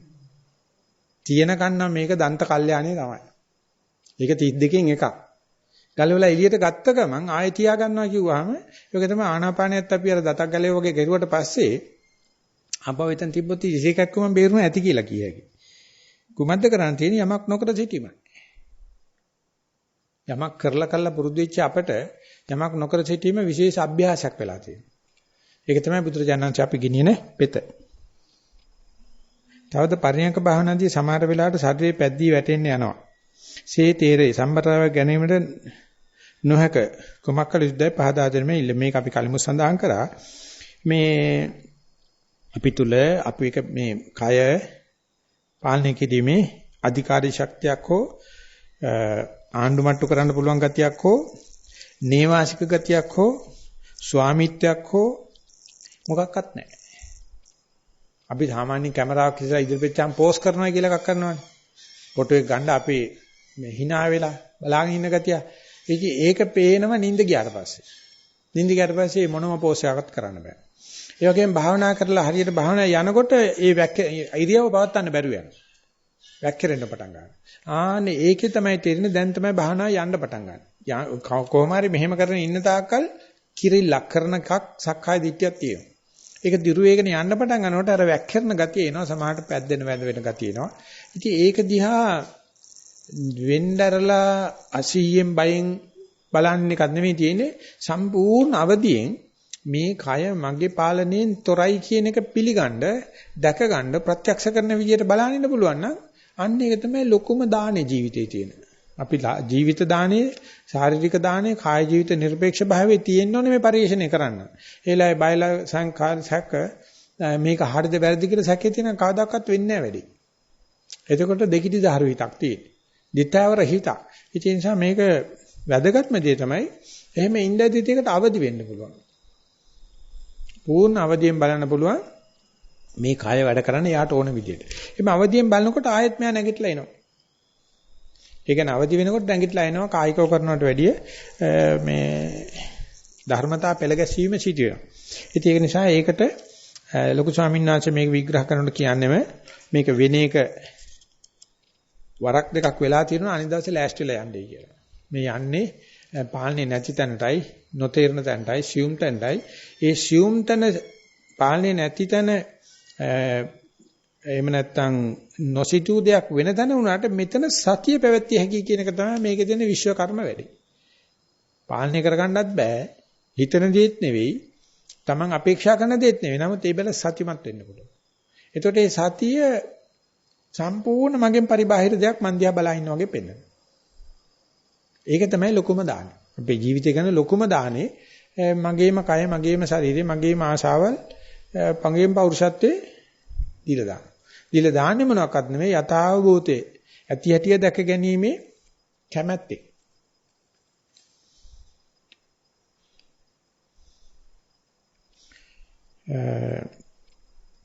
මම ඔබ වහන්සේගේ ධර්ම දේශන සවන් දීගෙන ඉන්නකොට හැම වචනයක්ම ගානේම හොඳට අර්ථය මෙනෙහි කෙවි තිනවා. ටික වේලාවකින් මම දම්පාට වර්ණයක් ලයිට් එකක් දාපු වීදුරු පෙට්ටියක් තුල ಶಿರවි පනාසන බවක් තේරෙනවා. මම ඉරියව් මාරු කර ඇසරීමට ඕන වුණත් අතපය එලීමට නොහැක වීදුරට තද වී ඇති බව දැනෙනවා. ඇසෙන හැම පදයක්ම පපුව තුල කිඳා බැස සිඳී යනවා. නැවත ඇසෙනවා සිඳී යනවා. හිත ඊටාම ප්‍රීතියෙන් බණ ඇසුවා. බණ අවසානයේ සාදුකාර දීමට ඉබේ අත්‍යශවි ඇස්ත කරනවා. ඒ අවස්ථාවේ ධර්මදේශනේ තේරුණත් ධර්මදේශන අවසානයේ කිසිවක් මතක නැත. මේ අස්වාභාවිකද කරුණෙන් පහදා දෙනසේක්වා. ඉතින් මේකෙදී කියන්න තියෙන්නේ මේ වචන ඇහෙනවා, අර්ථ දැනෙනවා, ඊට පස්සේ ඊට ගැඹුරින් තියෙන දේ වැටහෙනවා කියලා බලනකොට ඒක පැහැදිලි වෙනසක් තියෙනවා. ඒ කියන්නේ බුදුරජාණන් වහන්සේගේ තියෙන උපරිම විපස්සනා කියනකොට කියන්නේ සෝතවා බදිරෝ යතා කියලා. අහඬ බීරෙක් වාගේ කියලා. කිසිම ප්‍රතික්‍රියාවක් නැහැ. අහඬ ඉස්සර එකම තමයි ඇහුවට පස්සේ. ඒක නිකන් හරියට නොසලකිලින් ඇහුවා වගේ. එහෙම නැත්නම් මේ ඇහුන් නැතුව වගේ. වෙන විදිහට කියනවා නම් අපේ කිසිම ප්‍රතිචාරයක් ගිහිල්ලා නැහැ. ඒ නිසා නිකන් ගල් රූපයකට බණ කිව්වා වගේ. නමුත් අපි දන්නවා 100%ක්ම යෙදිලා ගත කරන්න කියලා. නමුත් මොනම දෙයක්වත් මේ ප්‍රතික්‍රියාවක් නැහැ. ඒ වගේම යමක් දකිනකොට ඒ වගේම ඇස්සත්තේ අන්ධෙක් වගේ කටයුතු කරන්න පුළුවන් නම් ඒවා ජීවත් වෙන චිත්තක්ෂණ අපේ. ලෝකේ ජීවත් වෙන චිත්තක්ෂණ ඉන් එපිට යන හැම චිත්තක්ෂණයකම අංශ භාගයි. එක්ක රූපයක් විතරයි එතකොට අනිත්‍යව අංශ භාගයි. එක්ක සද්දයක් ඇහෙනා විතරයි අනික වෙන. මේකෙදි මේකට කියන්නේ whole body experience කියලා. මුළු ශරීරෙම ඇහෙන් කනෙන් දිවෙන් නාසයෙන් ඔක්කොගම යෙදිලා ගත කරන්නේ. මේක තමයි ඔය ආනාපාන සංසිඳනකොට අවදියෙන් ඉන්නකොට සිද්ධ වෙන්නේ. එතකොට තමන් අවදියක් තියෙනවා. හැබැයි ඒ අවදිය බුද්ධ විඳින්නේ ඇහෙන් කනෙන් නාසයෙන් දිවෙන් කයෙන් මනසෙන් නෙවෙයි. වෙන තැනකින් තියෙන පිරිච්ච ගතියක් තියෙනවා. සියල්ලම මේ ප්‍රාග් අවදිය තියෙනවා ඒකේ. කලල අවස්ථාව තියෙනවා. ඉතින් මේක මේ ලෞකිකද ලෝකෝත්තරද මට අයිද අනුන්ට අයිද පුංචිද ලොකුද කියලා මේ මොනම ව්‍යාකරණයකටවත් අල්ලන්න බෑ. ඉතින් මෙතන තහවුරු වෙන්නේ නැතුව එහා පැත්ත බලන්න බෑ. ලෝකෝත්තර පැත්තට යන්න බෑ. ඉතින් අපිට වෙලා තියෙන්නේ මේක සබකෝලයි. මේක මේ නොහුරුයි. මේක නිකන් මේ අනිශ්චිත භාවයක් ඇති කරනවා. අසරණ බවක් ඇති කරනවා. පදනම් විරහිත ගතියක් ඇති කරනවා. ඒක යන කම්ම ඒ බව දුරු වෙනකම්ම භාවනා කරන්න කියනවා පුරුදු කරන්න කියනවා. භාවිත බහුලීගත කරන්න කියලා කියන්නේ මේකට යන්න පුළුවන් ඉන්නේ පෙර කළ පිනක් නිසා සහ පරිපත්‍ය හරි නිසා. ඊට පස්සේ අපි කළ යුත්තේ තමයි ඒක දහස්වර කරලා ඒක second nature කියලා කියන ඉංග්‍රීසියෙන් it must be a second nature. අපේ ස්වභාවය වෙන්න ඕන. ඉතින් ඒක සඳහායි අපි අනුග්‍රහ කළ යුත්තේ. කෞර්ණේ ස්වාමීන් වහන්සේ ඔසෝනය හිතන විට එසවීම තුළ දැනෙන චලනයේ දැනීම යවන විට ඒ තුල දැනෙන දැනීම තබන විට ඒ තැබීම තුල පමණක් සිත ඇලී පවතී. ඒ වෙලාවට ලෝකේ වෙනස් බාහිර කිසිවක් නොදැනේ. ඉදිරියට යන්නේ මේ පියවරවල් 3 පමණක් දැනි. ඒ විට සතිය පවතින්නේ ඒ ක්‍රියාව තුළ ඇලීගෙනය. මේ දැනීම යහපත් අතටද මේ තව තවත් වැඩි දියුණු කරගත යුතුද? අතර නිවැරදි මකක් පුරුදු කරගත යුතුද? ඉතින් සතිය තියෙනවයි කියලා දන්නවනම් මම හිතන්නේ ඊයේ දේශනාදී පැහැදිලිවම මතක් කරා අපි සතියට 100%ක් වල්කීම් බාර දෙන්න. සතිය තියෙනවා නම් මොනම විදිහකින් ප්‍රශ්න කරන්න එපා මොනම විදිහකින්වත් සැක කරන්න එපා. ඒක තමයි සතියට කරන්න තියෙන පෙකෙන වෙලා කපලා දෙමිලි. ඉතින් ඒක තියේදී මාර ලියන්න තියෙන මල්ල ඔබල බලනවා වගේ මේ තවත් අර සැක දානවා කියලා කියන්නේ නීවරණ නැත්තඳ කොහෙන් හරි කඩෙන් ගෙනල්ලා හරි නීවරණ ගෙනත් දාගන්න.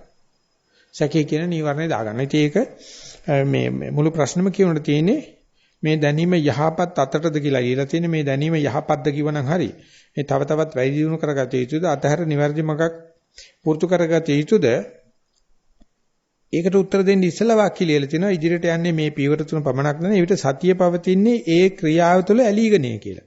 එහෙමනම් මේ සැකේ එන්නේ කොහෙන්ද? ඒ වෙලාව වෙන සැකයක් නෙවෙයි පස්සේ කල්පනා කරලා ආරෝපණය කරපු දෙයක්. ඒ නිසා මේ පස්සේ කල්පනා කරන එක ආරෝපණය කරන වෙලාවේ සතියෙන් නෙවෙයි කියලා තියෙන්නේ. නමුත් ක්‍රියාවට නංගල කොලයක් කරන පෑනෙල් ලියන තරමට යනකම් තල්ලු කරලා තියෙනවා. ඒක නිසා සතිය අදාහගන්න සතිපට්ඨානය කරන්න එහෙම නැත්නම් ගෝචර භූමියේ පන්නන්න එපා. ගෝචර භූමියේ පැන්නොත් අනතුරුදායකයි. ඒ නිසා ගෝචර භූමියේ පැන්නීම මේ හුඟක් කලකට එන්නේ Tamangen භාවනා සැක කිරීම. සැක කරන්න වටිනවා වැරදිනවා. ඒකයි අපිට තියෙන කණ්ණාඩියෙන් බලනවා වගේ සතියේ තියෙනවද නැද්ද කියලා බලන එක විතර. සතියේ තියෙනවා නම් කෙනෙහිලි කරන්න එපා.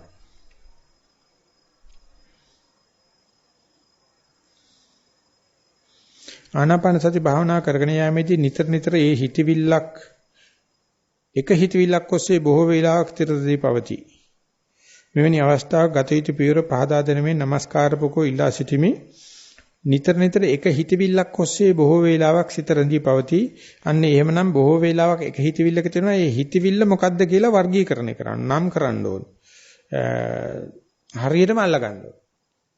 හිතවිල්ල අතීතද අනාගතද රාගයටද ද්වේෂයටද නිදිමත පැත්තටද හිත අවුස්සන කුලප්පු කරන පැත්තටද කියලා එකම හිතවිල්ල බොහෝ වෙලා පවතිනවා නම් ඒ හිතවිල්ලේවත් ලකුණු දැකගත්තේ නැතුව ඊගාව පියවරක් හිතන්න අමාරුයි. ඒ නිසා මේක කමඨාන් සුද්ධ කරනකොට මේ ප්‍රකාශය කරනවා නම් ඒ හිතවිල්ල මොකද්ද කියලා කියන්න වෙනවා.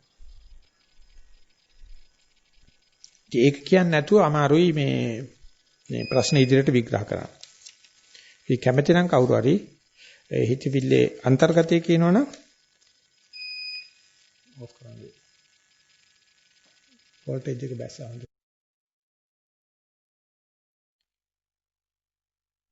මාදී ඉක්මනින් උපදවාගත හැකි එක් ක්‍රමයක් හැටියට සද්ද නගා වේගයෙන් හතට වතාවක් හුස්ම ඉහළ පහළ එන ලෙස ක්‍රමයක් කියා දුන්නා.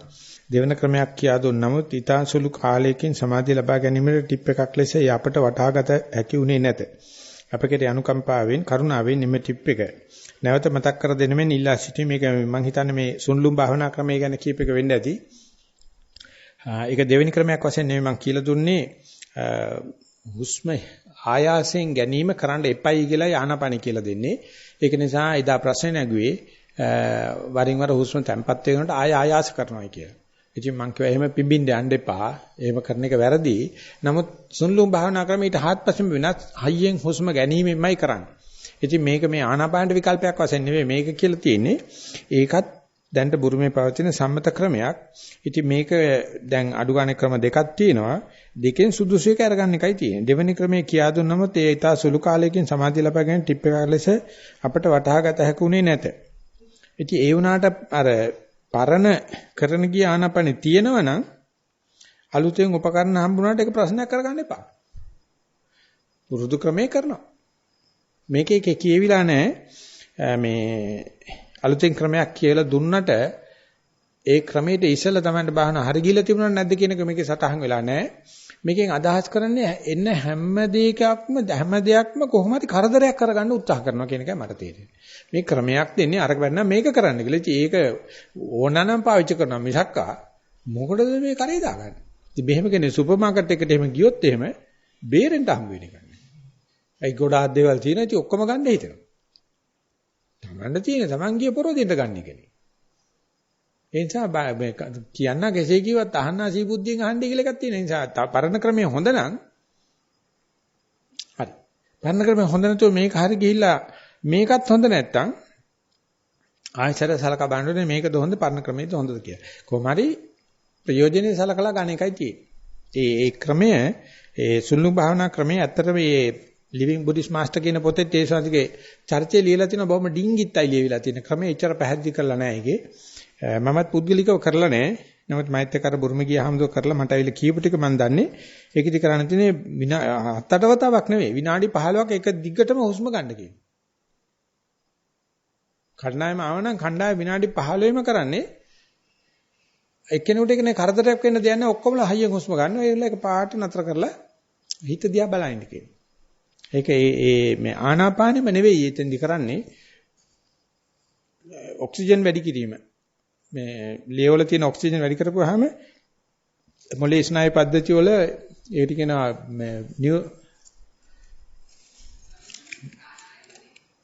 ප්‍රාණයාම වල තියෙන හුස්ම පාලනය කිරීමක්. ඒකෙදිත් ඔක්සිජන් කන්ට්‍රෝල් කරන ඔක්සිජන් රෙගුලේට් කරන මේක නෙමෙයි ඔක්සිජන් ඕවර්ඩෝස් එකක් දෙන. ඩිලිවර්ල මොකද වෙන්නේ කියලා බලනවා. ඒකට කියනවා නියුරොටික්ස් නෑ. මොලේ වෙන සර්කිට් එකක් වැඩ කරන්න ගන්නවා. අපේ පරණ පුරුදු ක්‍රමයටනේ යන්නේ. ඒ තියේදී වෙන සර්කිට් එකක් වැඩ කරන්න. වැරපු ගමන් සමහරලාට මේ කානුවක මේ පැත්තට ගලනකොට කුණු රැඳිලා තියෙනවා අනිත් පැත්තට වතුරක් ගාපුවම මොකද වෙන්නේ? බක්කල ගලවලා යනවා. අර කුණු රෙත්තම ගලවලා යනවා. ඒක තමයි කානුවල කරන්න තියෙන්නේ මෙහාට වල ගලලා තියෙනවා අනිත් පැත්තට වතුරක් ගැහුවා වගේ ඔක්සිජන් ඩෝස් එකක් දීපු ගමන් රින් සයිකල් සිස්ටම් කියලා කියන්නේ මේ පැත්තේ මෙහාට වතුර නතරනේ මෙහෙන් මෙහෙටත් යන්න ගන්නවා. එතකොට බටර් ලයින් එක සුද්ධ වෙලා හිටිනවා. ඊට පස්සේ නෝමල් ෆ්ලෝ එක යනවා. මේක සුන්ලුම් භාවනා ක්‍රමය කියලා ඉබුරුමේ තියෙන දැන් ඉතින් ඒක ජනප්‍රියතාවය අඩු වෙගෙන යනවා යෙදෙන ප්‍රමාණය අඩුයි. හැබැයි සම්මත භාවනා ක්‍රමයක් දැන්ටත් බුරුමේ තියෙනවා.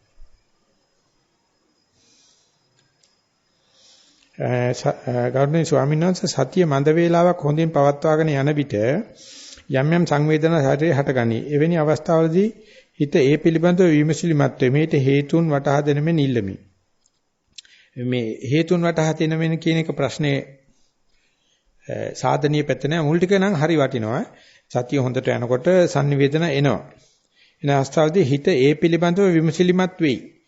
ගෝචර සම්පජඤ්ඤය කියලා කියන්නේ නැත්නම් ගෝචරේ දන්නවයි කියලා කියන්නේ භාවනා හරියට යනකොට ඉඳුරම් ප්‍රනීත වෙලා කොච්චර දැනීම තිබුණත් මූල කර්මස්ථානේ පාවා දෙන්න එපා ඉච්චරයි. ඕම සරල දෙයක් මේ කියන්නේ. අරව ලාභෙට එන අතිරේක ලාභ මිසක්කා ඉස්සෙල්ලා ආපු කන තීදි පස්සේ ආපු අඟ ලොකු කරගන්න එපා. එච්චරයි ගෝචරය දැනගන්නවයි කියලා කියන්නේ. අඟ ලොකු කෙරුවොත් අඟේ ඉඳලා කන එක දිද්ද වෙනවා. මේ ප්‍රස්තාපිලු දෙකක්. ඉස්සෙල්ලා ආපු කනට වැඩිය පස්සේ ආපු අඟ ලොකු කරන්න එපා. අඟේ ඉඳගෙන කනවා කියන එක දෙවෙනි එක. ඉතින් ඒක නිසා මේ භාවනාවේ ලැබෙන ප්‍රතිඵල පොල්ලට ලොකු වලන් කියලා කියන්නේ. මොක ආවත් යාට කියන්නේ ඔබ පැත්ත කරලා මගේ ප්‍රධාන වැඩේ තියෙන්නේ මූල කර්මත්තානෙත් එක. ඉතින් හිත පිට යන එක සාධාරණයි. නමුත් ඒ තියේදී තානාපාන බලන එක විශිෂ්ට උසස් පෙළ සමත් වීමක්. නැත්නම් හොඳ අමාරු ප්‍රශ්න පත්‍රයකට උත්තර ලිවීමක් වගේ. ඉතින් මේකට හේතුන් පහදලා දෙන එක නෙවෙයි තියෙන්නේ. මේ වෙලාවේදී යෝගාවචරය කළ යුත්තේ මොකද්ද? පිහිටිය යුත්තේ මොකද්ද කියන එක ඒක තමයි ඔය ගෝචරේ දන්නවයි කියලා කියන්නේ. අපි ව්‍යාපාරයක් කරනකොට ව්‍යාපාරයේ හුඟ අතුරුඵල හම්බ වෙනවා. අතිරේක ලාභ. ඒ කොච්චර අතිරේක ලාභ වුණා ප්‍රධාන නිෂ්පාදනය තමයි අපි නිතරම කරගෙන යන්නේ. ඒකට අතුරුලේක ලාභ කොහොමදත් හම්බ වෙනවා. නමුත් ප්‍රධාන බිස්නස් එක නැතර කළා අතුරේක ලාභ වලට යන්න ගියාම ප්‍රධාන එක මේ කිරෙන් බාල වෙනවා. දුර්වල වෙනවා. ඒක තමයි වෙන්නේ ඔය මේ නිවන නොවි නිවනෙන් මෙපිට ප්‍රාර්ථනා සහිතව භාවනා කරන කට්ටිය වැටෙන්නේ ඔන්න ඕකේ. අපි තියෙන පරමාර්ථය මේ සියල්ල අපි කරන්නේ නිවන සඳහා නම් අපි ඒ බව දැනගන්න ඕනේ මූල කර්මස්ථානයෙන් තුල තමයි අපි උපරිමය සැලකිල්ල කරන්නේ. අතරමැද මොනවා ලැබුණත් අභිඥා ලැබුණත් වෙන දක්ෂකම් ලැබුණත් කිසි දෙයකට දෙන්න බෑ. ඒ නිසා ලොකු ස්වාමීන් වහන්සේ මේක වක්‍රෝක්තියෙන් කිව්වේ සංඝයා කොයි දෙයට අත තිබ්බත් හරියනවායි කිව්වා. හැබැයි මහානකම ඇර. සාත්‍ර කියන්න යන්න, අස්කදකම් කරන්න යන්න, වෙදකමක් කරන්න යන්න, දේශපාලනය කරන්න යන්න ෂුවර් හරියනවා. මේ මහානකමට කෙලවෙනවා. නිසා සංඝයා අත තිබ්බොත් ඕන දෙයක් හරියනවා. භාවනා කිරීම ඇර. නිසා යෝගාවචරයටත් ඕන දෙයක් හරියන්න පටන් ගන්නවා. ඉතින් ඒ එනකොට අර මූල කර්මත්තන් එපාව දුන්නොත් සාප වෙනවා. සාප වෙනවා. අර කටුසය කරේ රත්තරන් බඳින්න එපයි කියලා කතාවක් තියෙන්නේ. ඒ වගේ යෝගාචර මේ ලැබෙන පුංචි පුංචි දේවල් අරගෙන ඒක දිගේ යනකොට අර මූල කර්මත්තන්නේ පාවා දෙනවා. එතකොට එක තැන කරකවෙන්න පටන් ගන්නවා. බල්ල වලිගපටි කරකිනවා. ඒ නිසා කොයි දේ ලැබුණත් මූල කර්මස්ථානේ අමතක කරන්න එපා. අපි මේ කැපකිරීම කරන්න වෙන දෙයක් සඳහා නෙවෙයි නිවන කියන එක අමතක කරන්න එපා. ඒක අමතක කෙරුවොත් ඒ වෙන හානිය මේ ලෝකෙට විතරක් නෙවෙයි. මේ වගේ අතිරේක නෛර්යානික සද්ධර්මයක් කරන මේ කාමයට හෝ වෙන ලාභයකට හෝ පරෝධිනකට පාවිච්චි කරුවයි කියන්නේ ඒ ඉතින් භයානක සෙල්ලමක්. මං කියන්නේ මේ ප්‍රශ්නේ එහෙම දෙයක් තියෙනවයි කියලා. නමුත් මේ පුංචි පුංචි දේවල් වලට සැලෙන්නේ නියම දේ නියම වටිනාකම නොදන්න කම නිසා. ඒ නිසාම සරුවචනන්සේ ගෝචරං ජානාති කියලා ගෝචරේ නඩත්තු කිරීමේ වටිනාකම 11න් එකක් පෙන්නලා දීලා තියෙන කාරණා වාසිය. ගෞරවනීය ස්වාමීන් වහන්සේ ඔබ වහන්සේ ධර්මදේශනාදී ප්‍රකාශ කළ සතිය වැඩිම නිවනට මාර්ගය කියා. ඒ සත්‍ය බව අපි පිළිගනිමු. එහෙත් ඉන්ද්‍රිය ධර්මවල මුලින්ම පටන් ගන්නේ සද්ධා නැමැති චෛසිකයි. සද්ධා නොමැතිව සතිය වැඩෙන්නේ නැහැ නේද? බුදුරජාණන් වහන්සේ පිළිබඳ අචල සද්ධාව ඇතිවීම පසුව නේද සතිය වැඩෙන්නේ? මේ නිසා මේ ගැන පැහැදිලි විස්තරයක් අපිට කියා දෙන්න. ඔය හැම දෙයකම සමාධි පමුකා සතාධිපතිය සද්ධා ඡන්ද මූලක ඔය කිම් මූලක සූත්‍රය කියලා සූත්‍රයක් තියෙනවා. ඒකේ බුදුහාමරනවා සමිද්දි සූත්‍රේ කිම් මූලක සූත්‍රේ දෙකම තියෙනවා. කිම් මූලකා කිම් පමුකා කියලා. ඒකේ තියෙනවා ඡන්දේ කියන මෙතන සඳහන් කරන්නේ සද්ධාව ඡන්දේ කියලා. සද්ධා පමුකා සත්‍යාධිපතිය සමාධි සමෝස වේදනා සමෝසරණ කියලා එක එක මේ ධර්මයේ අවබෝධ කිරීමේදී එක එක චෛතසිකයක් කරන කෘත්‍යය කිම්මූලක සූත්‍රයේ සඳහන් කරලා තියෙනවා. ඒ නිසා සද්ධාව සද්ධා ජාතෝ උපසංකමති අපේ විවස්ථාවේ ලොකු සංසය ලියලා තියෙනවා සද්දෝ මහානාම මට මතක නැහැ සද්දෝ මහානාම ශ්‍රද්ධාව තියෙන මිනිහා විතරයි මේ බුදුරජාණන් වහන්සේ දකින්නේ. අනික කට්ටිය කොහොමඩක්වත් කාමයට වැටෙනවා. ඒ නිසා සද්ධාව මුල් වුණාට අපි ධර්මයේ තහවුරුවක් ලබන තැන අපි යම් කිසි ස්ථාවරයක් ලබන්නේ සද්ධා වීර්ය බවටපත්ලා වීර්ය සත්‍ය බවටපත්ලා සත්‍ය ප්‍රධාන වුණාට පස්සේ එයා අරගෙන යන්න පටන් ගන්නවා. ඊට පස්සේ ශ්‍රද්ධාවත් හදා ගන්න හැටි සතිය දන්නවා. වීර්යයත් හදා ගන්න හැටි දන්නවා. එතකොට සද්ධාව ඔටෝ යන්න පටන් අර ගන්නවා. හැවෙන්න පටන් නමුත් අපි වීර්යයට ඇහ ගහගෙන මේ සතියට ඇහ ගහගෙන ඉන්න ඕනේ. නිතරම සති ධාරාව කඩා ගන්න නැතුව ඒක නිසා මේ චෛසිකවල එක එක කෘත්‍ය බලන්න ඕන නම් අර කිම්මූලක සූත්‍රය බලන්න ඡන්ද මූලක සබ්බේ ධම්මා සතාධිපතිය වේදනා සමෝසරණ සමාධි ප්‍රමුඛා පඤ්ඤා ප්‍රධාන අනේ ලස්සන වචන ටිකක් පෙන්නලා දෙන්න එක එක චෛසිකෙන් සද්ධා පුංචි කළ සලකන්න එපා. සද්ධා ප්‍රයෝජන ගන්න අපි මොකේද ආයෝජනය කරනවා කියලා බැලුවොත් ධම්මටිටිය ලැබෙන ලාදී අපි ආයෝජන කරන්නේ සද්ධාව සතියට තමයි. ගෘහ ජීවිතයේදී පැනගෙන ද්වේෂාගතය සිත මැඩපවත්වාගෙන පැටවත්වන ආකාරයට කමටහන ලබා දෙන්න. ඒ කියන්නේ යන්න ලෑස්තිලා යහන්නේ මේ. දැන් ගිහිල්ලා වලියට සැට් වෙලා යනවා. ගියාට පස්සේ අනේ අපිට කමටහන් දෙන්න ඕනේ භාවනා කරන කට්ටිය නෙමෙයි ගෙදර ඉන්න අනික් මිනිස්සුන්ට කමටහනක් දෙන්න ඕනේ. අර බයිසිකල් පුරුදු වෙන කාලේ හෙල්මට් එක දාන්න ඕනේ පාර අනින් ඉන්න මිනිස්සුන්ට. මිනිහා බෙල්ල කඩා ගන්න එක බයිසිකල් අධිකාරිය සාධාරණයි. අර හෙල්මට් එකක් අරන් දීලා බෑ. පාර අනින් ඉන්න ඔක්කොටම අරන් දෙන්න ඕනේ හෙල්මට්. ඇයි යන්නේ මිනිහා ගහප්පනවනේ.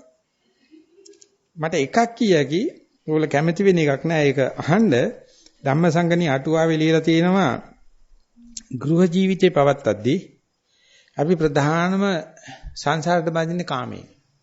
තණ්හාවෙන්. භාවනාවට ගිය ගමන් කාමයෙන් නෙවෙයි ද්වේෂයෙන්. ඒක හුඟකනේ දන්නේ නැහැ. අපි සීලයක් රකින්න නැතුව සමාධියක් වඩන්න නැතුව ඉන්න තාක්කල් අපිට තියෙන ප්‍රධානම කෙලෙස කාමයි. සීලෙට සමාධියට ගියම අපි කාමයේ ආධිනව දන්න නිසා එයා යට යනවා ද්වේෂය මතුවෙනවා. ඊට පස්සේ කිට්ටු කරන්න බෑ. ඒක තේරෙන්නේ භාවනා නොකරන අයට. භාවනා කරන අයට තේරෙන්නේ නැහැ. මොකද භාවනා කරන විශාල වීර්යයෙන් කාමේ නතර කරගෙන ඉන්නවා. කාමේ නතර කරන්න ගියාම පුදුම ද්වේෂයක් පැනනගෙන. ඒ කාමේ නතර කරන්න අනිකට උදව් කරන්නෙත් නැහැ. අරකයි මේකයි කියලා තියෙනවා. කාගවත් කරදරයක් මේක තමන්ගේ ප්‍රශ්නේ. තමන් බලාගන්න බෑ. ඒ වුණාට අපි හිතන්නේ කාමයේ හේතු වෙලා තියෙන්නේ අල්ලපු ගෙදර කට්ටිය නිසා. ගෙදර ඉන්න අනික් කට්ටිය කියලා හිතාගෙන ඉන්නවා. එතකොට ඉබේම ද්වේෂයක් පැනනගෙනවා. ඒ නිසා යෝගාවචරයට තියෙන මේ කැලල යෝගාවචරය මල බඳින තැන කාමේ නෙවෙයි. කාමේ මල බඳිනවා යෝගාවචරයක් නෙවෙයි. ඒ භෝගී කෙනෙක්. භෝගී කෙනාගේ ප්‍රධාන ප්‍රශ්නේ කාමේ. කාමෙන් තමයි කෙලෙසෙන්නේ ඔක්කොම කරන්නේ. ඒ සැලසුම් කරන්නේ කාමයට. යෝගාවචරය භෝගීකම ආධිනව දැනගෙන යෝගී වුණාට පස්සේ ද්වේෂය තමයි ප්‍රධාන වෙන්නේ. ඒක නිසා මේ කාන්ති බලා පබ්බජිතා කියලා තියෙනවා. ප්‍රවෘජිතය පැවිදුණාට පස්සේ ශාන්තියම තමයි ඉස්සර කරන්න යන්න ඕනේ. කේන්ති අනේක ස්වභාවයි. කේන්ති අනිත් පැත්තම ශාන්තිය කියලා කියන්නේ ශාන්තිය ඉස්සරන ගියොත් මහානකම තියෙයි. පැවිද්ද මේ යෝගාවචරකමක් තියෙයි. එහෙම නැත්නම් අපි හිතන්නේ මේ අනුන්ගේ අඩුපාඩුකම් නිසා අපිට මහානකම කරගන්න බැරි පැවිද්ද මේ යෝගාවචරකම කරගන්න බැරි සතිය පවත්වන්න බැරි කියලා හැම වෙලාවෙම අනුන්ගේ වැරදි බලන්න යනවා. ඒ නිසා ඒක දැක්කට පස්සේ hina යනවා. මේ ගර්ජෆ්ගේ පොතේ ඒකේ කියලා තියෙනවා අපි එදිනදා ජීවිතයේ අපේ සමබර භාවය පවත්වන්න ඉඳපුවම අපිට කේන්ති යනවා. ඉඳපු ගමන් හිතුවක්කාර වැඩ කරනවා. අර මේ කළා කොහොම හරි අපි මානසිකත්වේ නඩත්තු කරනවා. නමුත් සීලයක සමාදන් වෙච්ච ගමන් අපි අර කාමයේ පැත්ත යටපත් කරනවානේ. යටපත් කරපුවාම අර ආවේග පිට වෙන්න තියෙන ద్వාර රාශියක් වැහිලා යනවා. වැහිච්චාම මේක ඇතුලේ තද පීඩනයක් හට ගන්නවා. ඇතුළත පීඩනය අධික වෙනවා. එතකොට irritation, fault finding, self criticism and pedantic කියලා කාරණා හතරක් මතුවෙනවා Taman තුලින්. කිසි මොන දෙයක් නුරුස්නා ගතියකට යනවා. ඒ වගේම හැම දෙයකම වැරදි දකින්න පටන් ගන්නවා. Tamanට කවදාවත් සමාව දෙන්නේ නැති ගතියකට එනවා. දේවල් හරියටම අකුරටම වෙලාවටම ප්‍රමාණටම කරන්න ඕනේ කියලා දත්මිටි ගන්නවා. ඉතින් මේක සාමාන්‍යයෙන් ගෙවල් දොරවල් ජීවිතේට තන්නේ කර ඇණයක්. මල කරදරයක්. මොකද ඉස්සර මේ මිනිස්සයා තමනුත් වැරදි කරනවා සමාව දීගෙන ඉන්නවා. දැන් නැහැ. නමුත් ඇත්තටම මේක දියුණු ලක්ෂණයක්. වෙනදට වෙදී නුරුස්නා ගති පහළ වෙනවා. විවේචන ගති පහළ වෙනවා. තමන් විවේචනය කර ගන්නවා.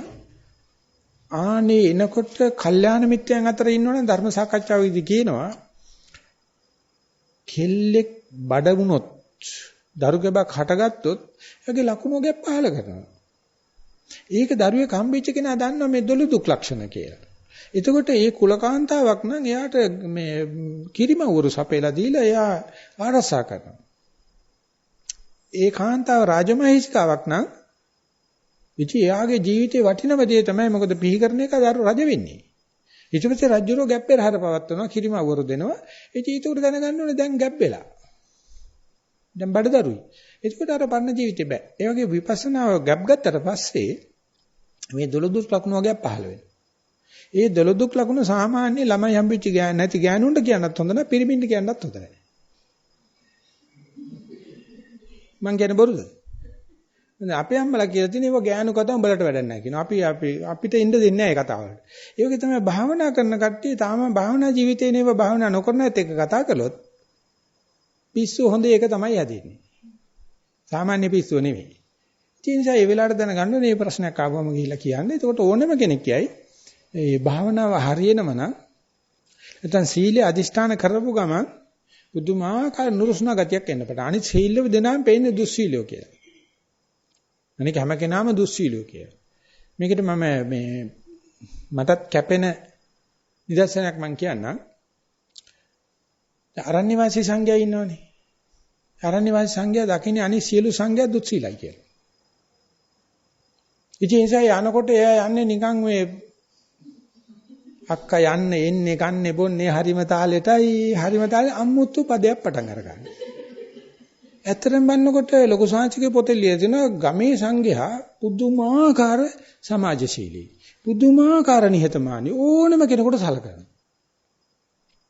නමුත් තියෙන්නේ ඒගොල්ලන්ගේ ඉන්ද්‍රිය සංවරය ගැන සලකන්නේ නැතිකම නිසා ඒකල ලොකු සාංශිකේ ලියලා තිනවා ඉතින් නගරේ අරණ්‍ය සංඝයාගේ මේ සංඝයාගේ කිසි වෙනසක් නැහැ දෙන්නම මිනිස්සු. ඒ නිසා ආරණ්‍ය සංඝයාගේ ඉන්දිය සංවරයකුත් නැත්තම් කමකටම ගන්න දෙයක් නැහැ කියලා තියෙනවා. ඒක එච්චරයි වෙනස තියෙන්නේ. ඒ නිසා තමයි දැනගන්න ඕනේ මෙතන හිටියත් ඊයත් කරන වැඩේ පොඩි සෙල්ලමක් නෙවෙයි. නිකමට හිතන්නේ දලදා මාලිගාව රැකගත්තයි කියලා කියන්නේ පෘතුගීසි කාලේ ඉන්න කාලේ සෙල්ලමක් නෙවෙයිනේ.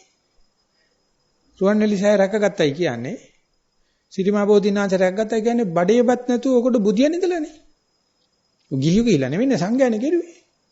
ඉතින් ඒකට අපි කිව්වොත් එimhe ඒගොල්ලෝ ග්‍රාම වාසීම කියලා. ඒ වගේ තමයි සීලයක් සමාදන් වුණාට පස්සේ අපි අනික් මිනිස්සු මේ ඔක්කොම පහත් කරලා ඒගොල්ලෝ මේ අනිකන් අඩු කුලේ මිනිස්සු අපි උසස් කුලේ කියලා වගේ ගන්න හදන එක තමයි මෙතන ද්වේෂය කියන්නේ වෙන මොකක්වත් නෙමෙයි.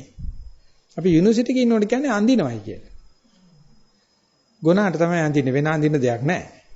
ඒ නිසා අපි නිතරම නිහතමානී වෙන්න සීලය හැදෙන්න සමාධිය හැදෙන්න ප්‍රඥාව හැදෙන්න නිහතමානීකම තියෙනවා ද්වේෂයට එනකොටම hina යන්න පුළුවන්. උඹත් දැන් ඉතින් සුචරිතවාදියෙක් කියලා නැත්නම් උඹත් දැන් නිකන් භාවනාකාරයෙක් කියලා නැත්නම් උඹ නිකන් අයියා වෙන්න හදනවයි කියලා hina වෙන්න ඕන තමන්ගේම චරිතෙට.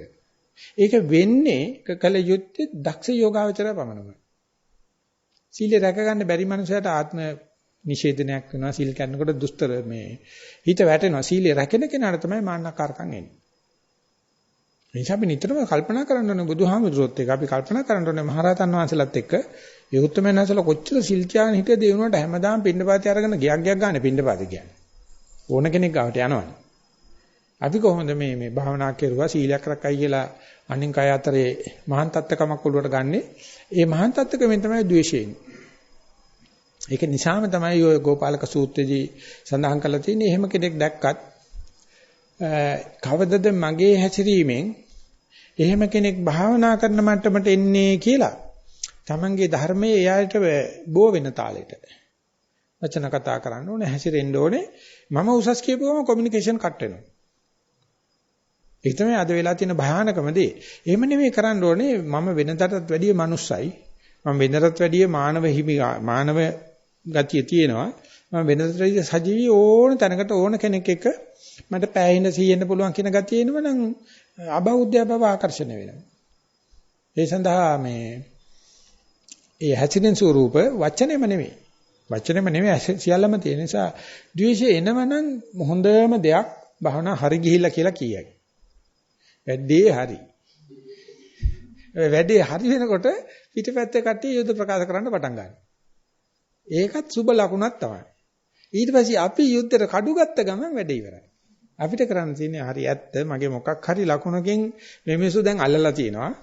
ඒක මගේ දුර්ලභම. ඒ නිසා මම බය බොයි කියන ඔළුව පාත් කරගෙන yes sir කියන ඉන්න එකයි තියෙන්නේ.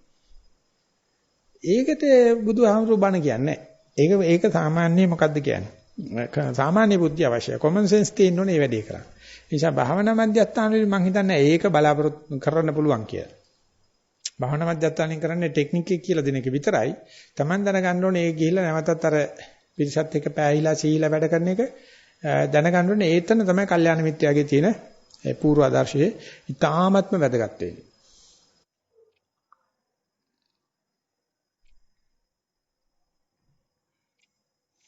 දැන් අපි ලිඛිත ප්‍රශ්න අපි අද අන්තිම ධර්ම සාකච්ඡාව මම හිතන්නේ.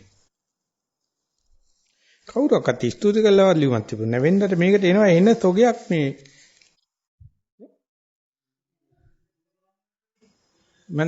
මට ස්තුති කළා සෑහෙන ලියුම් ගන්නක් එනවා මේ ලව් ලෙටර් සෑහෙන එන දවස් අද. අද නෑ එකක්වත් නෑ. හෙටක් තියෙනවද? හෙට අපි මොකද්ද හෙට ප්‍රෝග්‍රෑම් එක? හෙට ඒ කියන්නේ ඒක අපි ආය නැවත ඒ කියන්නේ රැස් වෙනවා ආයෙ න සෑහෙන බලාපොරොත්තු වෙන්න පුළුවන් හෙට.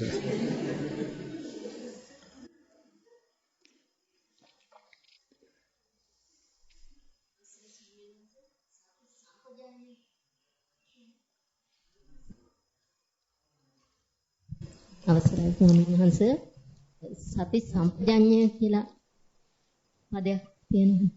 සතියම විතරක්ම නෙමෙයි ඔය ටික මට මතකයි ප්‍රශ්නකට ලියලවල තිබුණා සති සම්පජඤ්ඤය කියන එක විස්තර කරන්නයි කියලා බොහොම කෙටි වචන ප්‍රමාණයක් මම අතින් ඒ වෙලාවේ කියුනේ සති සම්පජඤ්ඤය කියලා කියන්නේ සතිය කියන එක අපි සිංහලට දාන සිහිය කියලා සම්පජඤ්ඤය කියන්නේ නුවණ කියලා මේ දෙකට කියන සිහි නුවණ කියලා සති සම්පජඤ්ඤය දෙක සතිය ඉස්සකලා නුවණ පස්සේ තියලා සති සම්පජඤ්ඤය කියන එක තමයි සඳහන් වෙන්නේ. සතිපට්ඨාන සූත්‍රයේ සම්පජානෝ සතිමා කියලා අනිත් පැත්තට සඳහන් කරලා තියෙනවා. මේ දෙක සාමාන්‍යයෙන් යුගල පද. දෙක එකට යන පද සතිය ඉස්සරච්චම සම්පජඤ්ඤය වැඩෙනවා. ඒක තමයි සාමාන්‍ය ක්‍රමය. ඒ කියන්නේ සතිය ඉස්සරච්චම ප්‍රඥා වැඩෙනවා කියලා. නමුත් අනිත් පැත්තට යොදන්න පුළුවන් බව පේනවා. සම්පජානෝ සතිමා කියලා තමයි සතිපට්ඨානයේ ඔය රිෆ්‍රේන් එකේ තියෙන ධ්‍රුවපදයක් තියෙනවනේ. ඒකේ තියෙන්නේ එහෙමයි. ඉතින් මේ දෙකෙන් සතිය සහ සම්පජඤ්ඤේ කෘත්‍යයන් එහෙම නැත්නම් භාවනා ජීවිතය පැත්තෙන් බලනකොට හරිම විචිත්‍ර කෘත්‍යයන් දෙකක් කරන්නේ. සතිය කියන්නේ අලිම දලදඬු කියලා කියන්නේ මේ තිබ්බ අතේ කෙලින් අනේකක් සතියේ. සතිය මේ හරි Java අධිකයි.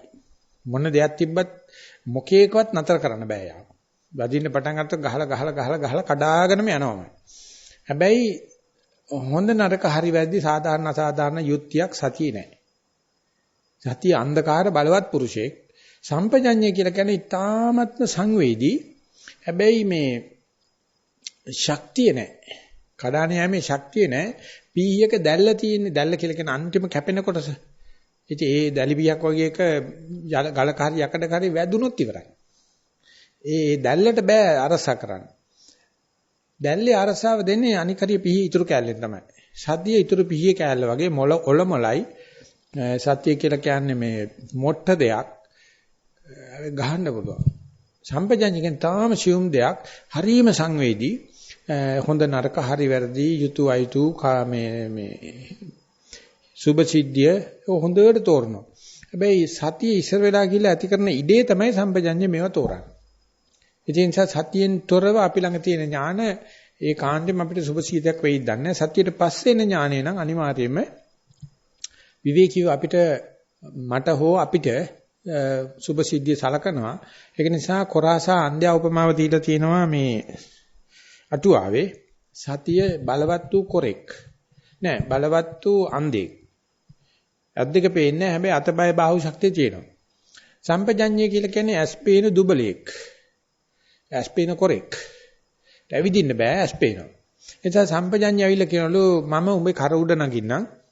උඹ මා උස්සන්න ඵලයෙන් මම උඹට පාර පෙන්නන්නම් කියලා. ඉතින් මේ කොරා අන්ධයා උඩ ඉන්න තාක්කල් දෙන්න ගමනක් තියෙනවා. සතිය අරගෙන යනවා සම්පජඤ්ඤය උඩ ඉඳලා කියනවා මෙතන ගලක් තියෙනවා මෙතන වලක් තියෙනවා මැදින් ඵලයන් මෙහෙම ඵලයන් එහෙම ඵලයන් කියලා දෙනවා. මේ දෙන්න එකතු වුණාට පස්සේ යන්න පුළුවන්. තනි තනියම ගියාම කෘත්‍ය සිද්ධ වෙන්නේ නැහැ. නැත්තම් නූලා ඉදි කට්ටය වගේ කියනවා. ඉදි කට්ට වගේ තමයි ඕන දෙයක් පිටකන යන්න පුළුවන් ශක්තිය. සතිය තියෙනවා. නූලෙන් තමයි ගැටේ වදින්නේ. නූල බොහොම නැමෙන සුළුයි. ගැටේ වදිනවා. නූල ගියාට පස්සේ ඉදි කට්ට පිටිපස්සෙන් ගමන් කරනවා. ඉතින් මේ දෙකේදී මේ දෙක එකතු වෙන වෙලාවල් එන්නේ පහු වෙලා භාවනා ජීවිතයේ ඉස්සෙල්ලා අපි කරන්නේ සතිය පුළුවන් තරම් වඩලා සම්පජඤ්ඤයට ඇති වෙන්න ඉඩ ප්‍රස්තාව ලබා දෙනවා. පිටිය සකස් කරලා දෙනවා. ඊට පස්සේ සම්පජඤ්ඤය එන්නේ බොහොම උදාර ලීලාවෙන්. එයා ඇවිල්ලිවලා මේ දේ මෙහෙම වෙන්න ඕනේ මෙහෙම වෙන්න ඕනේ විවේකීව කිසි කෙනෙකුට වග වෙන්නෙත් නෑ. යා කාලයට වැඩ කරන්න බැඳිලත් නෑ. බොහොම තේදවත් විදිහට ඇවිල්ලා මේක මෙහාට කරන්න මෙහෙම කරන්න කියලා සකස් කරලා දෙනවා. ඒ නිසා ඒකට අවශ්‍ය සේවය අවශ්‍ය පරිසරය සකස් කර දීම සතියෙන් කළා දෙනවා. ඒ සති සම්පජඤ්ඤ දෙක එකතු වුණාට පස්සේ අපි තර්ක ඥාන දාන්න ඕන කමක් නැහැ ඒකට. සුත්තමේ ඥාන ඕනෙත් නැහැ. එයා පාර හදාගෙන යනවා. ඒ පාර බොහොම මේ හිතසුව එළවන අපි කල්පනා කරන ගන්න දේවල් වලට වැඩිය.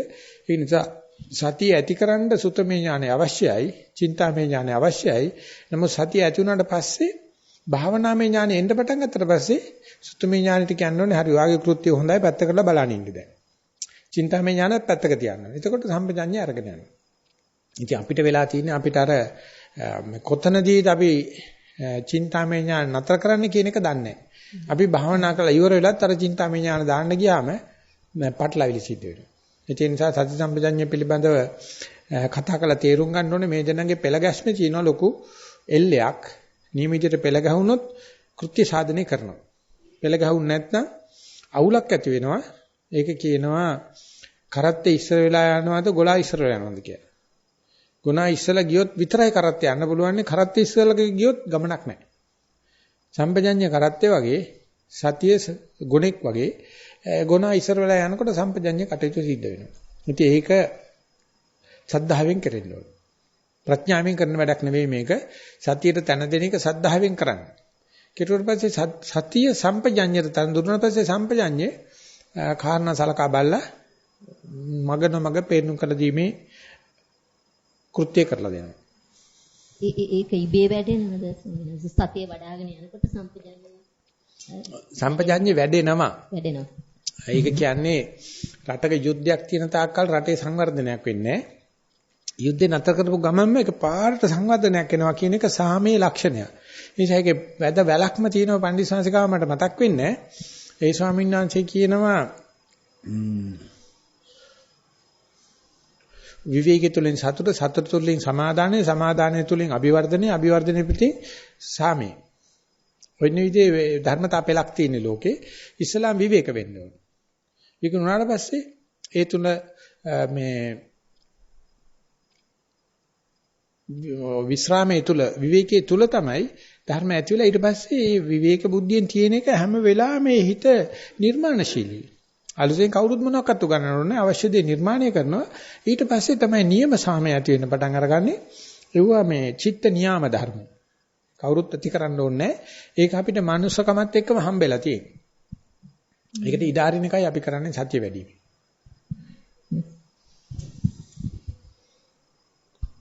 ස්වාමීන් වහන්සේ මෙනෙහි කිරීම පිළිබඳව ටික පැහැදිලි කරලා දෙන්න. දන්න ටික කියන්නේ මම ඒතකොට තව තල්ලුවක් දෙන්න. දැන් දන්න ටික කියන්නේ මොකද්ද මෙනෙහි කිරීම කියන්නේ?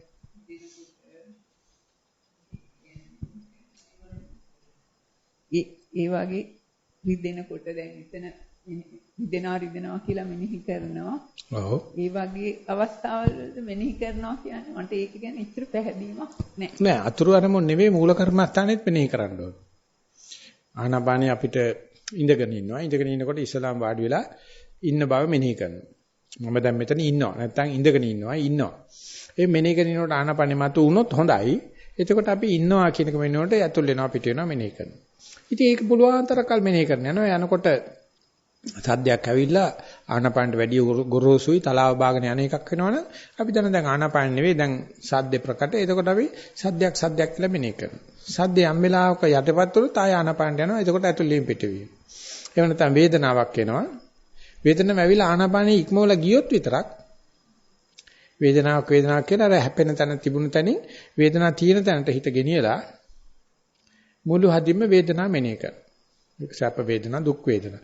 ඒකේ යම් වෙලාවක වැඩි වේගන යනවා නම් දිගටම වේදනාව මෙනෙහි කරනවා. අඩු වුණොත් නැවත ආනාපානට යනවා. හිතවිල්ලක් ආවත් හිතවිල්ල ආනාපාන බාධා කරන්න පටන් ගත්ත තැන ඉඳලා හිතවිල්ල මෙනෙහි කරනවා. හිතනවා හිත පිට යනවා කියලා. ඒකේ යටපත් වෙන දිගට යනවනම් ඒකම යනවා.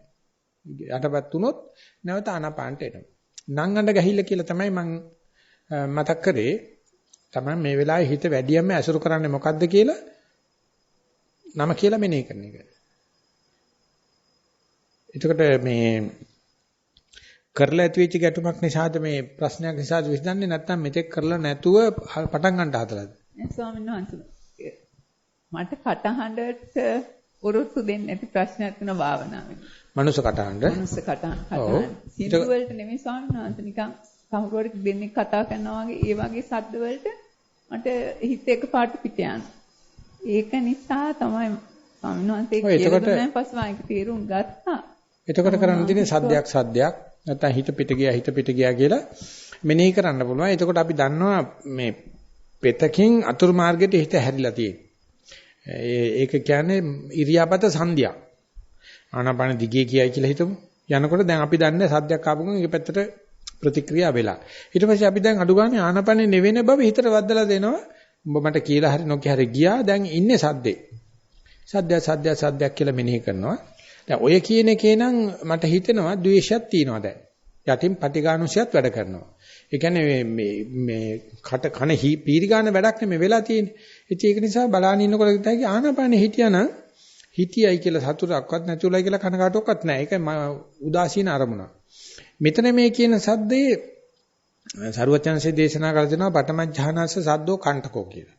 ප්‍රථම ඥානෙ ඉන්නේ කරන්න සද්දේ කියලා කියන්නේ කටුකොහලක් කියලා.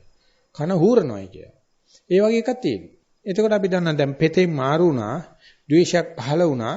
දැන් අපි කියනවා ඒ නිසා අපි කියනවා නිකන් හෙඩ් ඔෆිස් එකට දැනුම් දෙනවා අපේ මාර්ගයේ අපේ යානේ අපේ මේ යන්ත්‍රේ පෙත මාරු වෙලා දැන් තියෙන්නේ. දැන් මම යන්නේ අහවල් දිහාවට කියලා. නිකන් හරියට හෙඩ් ඔෆිස් එකට report එකක් දෙනවා වගේ. ඉතින් එතකොට දන්නවා මෙතෙක් හිටිය රූප ධර්මයක දැන් ඉන්නේ නාම ධර්මයක. ඒ ධර්මයේ දෙතෑවරයි සද්දයක් අවිල්ල වල ඇති වෙච්ච සද්ද නම් ඇත්තට රූප ධර්මයක් ඇති වෙච්ච ද්වේෂයක් තියෙනවා. ඒ නිසා අපි අනුතරදායක තැන කියන්නේ දැන්. මේකේ ඉන්න තාක්කල් අම්මා ගොඩක් හිටියා වගේ. ඒකට මෙනෙහි කරපු නිසා අපිට අපේ ආරක්ෂක අමාත්‍යාංශයට දැනුම් දීමක් කරන්න පුළුවන්. දැන් අපි නොදන්න ශේෂ්ත්‍රය කියන්නේ කියලා. එක්කෝ සද්ද නතරුනොත් අපව එන්න පුළුවන්. සද්ද දිගේ යන තාක්කල් අර ද්වේෂය වැඩෙනවා. ඒ වගේම මේ මූල කර්මත්තන්න ගන්න තියෙන ඉඩ ප්‍රස්තාව අඩු වෙලා යනවා. ඉතින් ඒක නිසා මේ මෙනෙහි කරපුවාම වැරද්ද ප්‍රමාණ කරන්න පුළුවන්. එතකොට කියන්නේ කෑවට මඩ රාත්තල් ගන්න දන්නවා. ස්වාමීන් වහන්සේ කිව්වයින් පස්සේ මම ඒක මෙනෙහි කරා.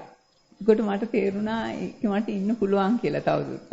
මම අවවාද කරනවා ඊට පස්සේ භාවනා කරන ළඟ ඉන්න තැනල කතා කරන්න යන්න එපා. දැන් මට කතා කරලා අහන්න පුළුවන්. මම දැන් කතා කරලා කමන්නේ නැහැ කියලා ලයිසන් ගන්න යන්න එපා.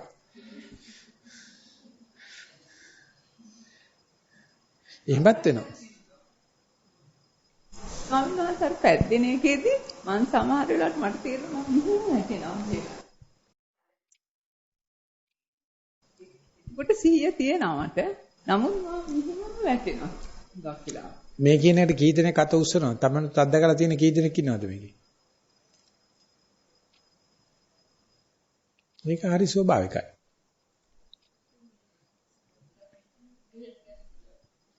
ඒ කියන්නේ මේ පාසනේ හිටියොත් තමයි මේ නැමෙන්නේ. හේත් වෙලා හරි මේ හිටියොත් වැටෙන්න විදියක් නැහැ. නමුත් කොහොම හරි මේක ඇත්තටම හරි ප්‍රශ්නයක් මේ සංඝයා වහන්සේලා අතර. සංඝයා වහන්සේලා කියන්නේ සමූහ භාවනාවට ගියාට පස්සේ සංඝයා වහන්සේලාට ඒකට මුණ දෙන්න අමාරුයි. පිරිස බලාපොරොත්තු වෙන්නේ නැහැ මේ පාත් වෙනවා කියන එක.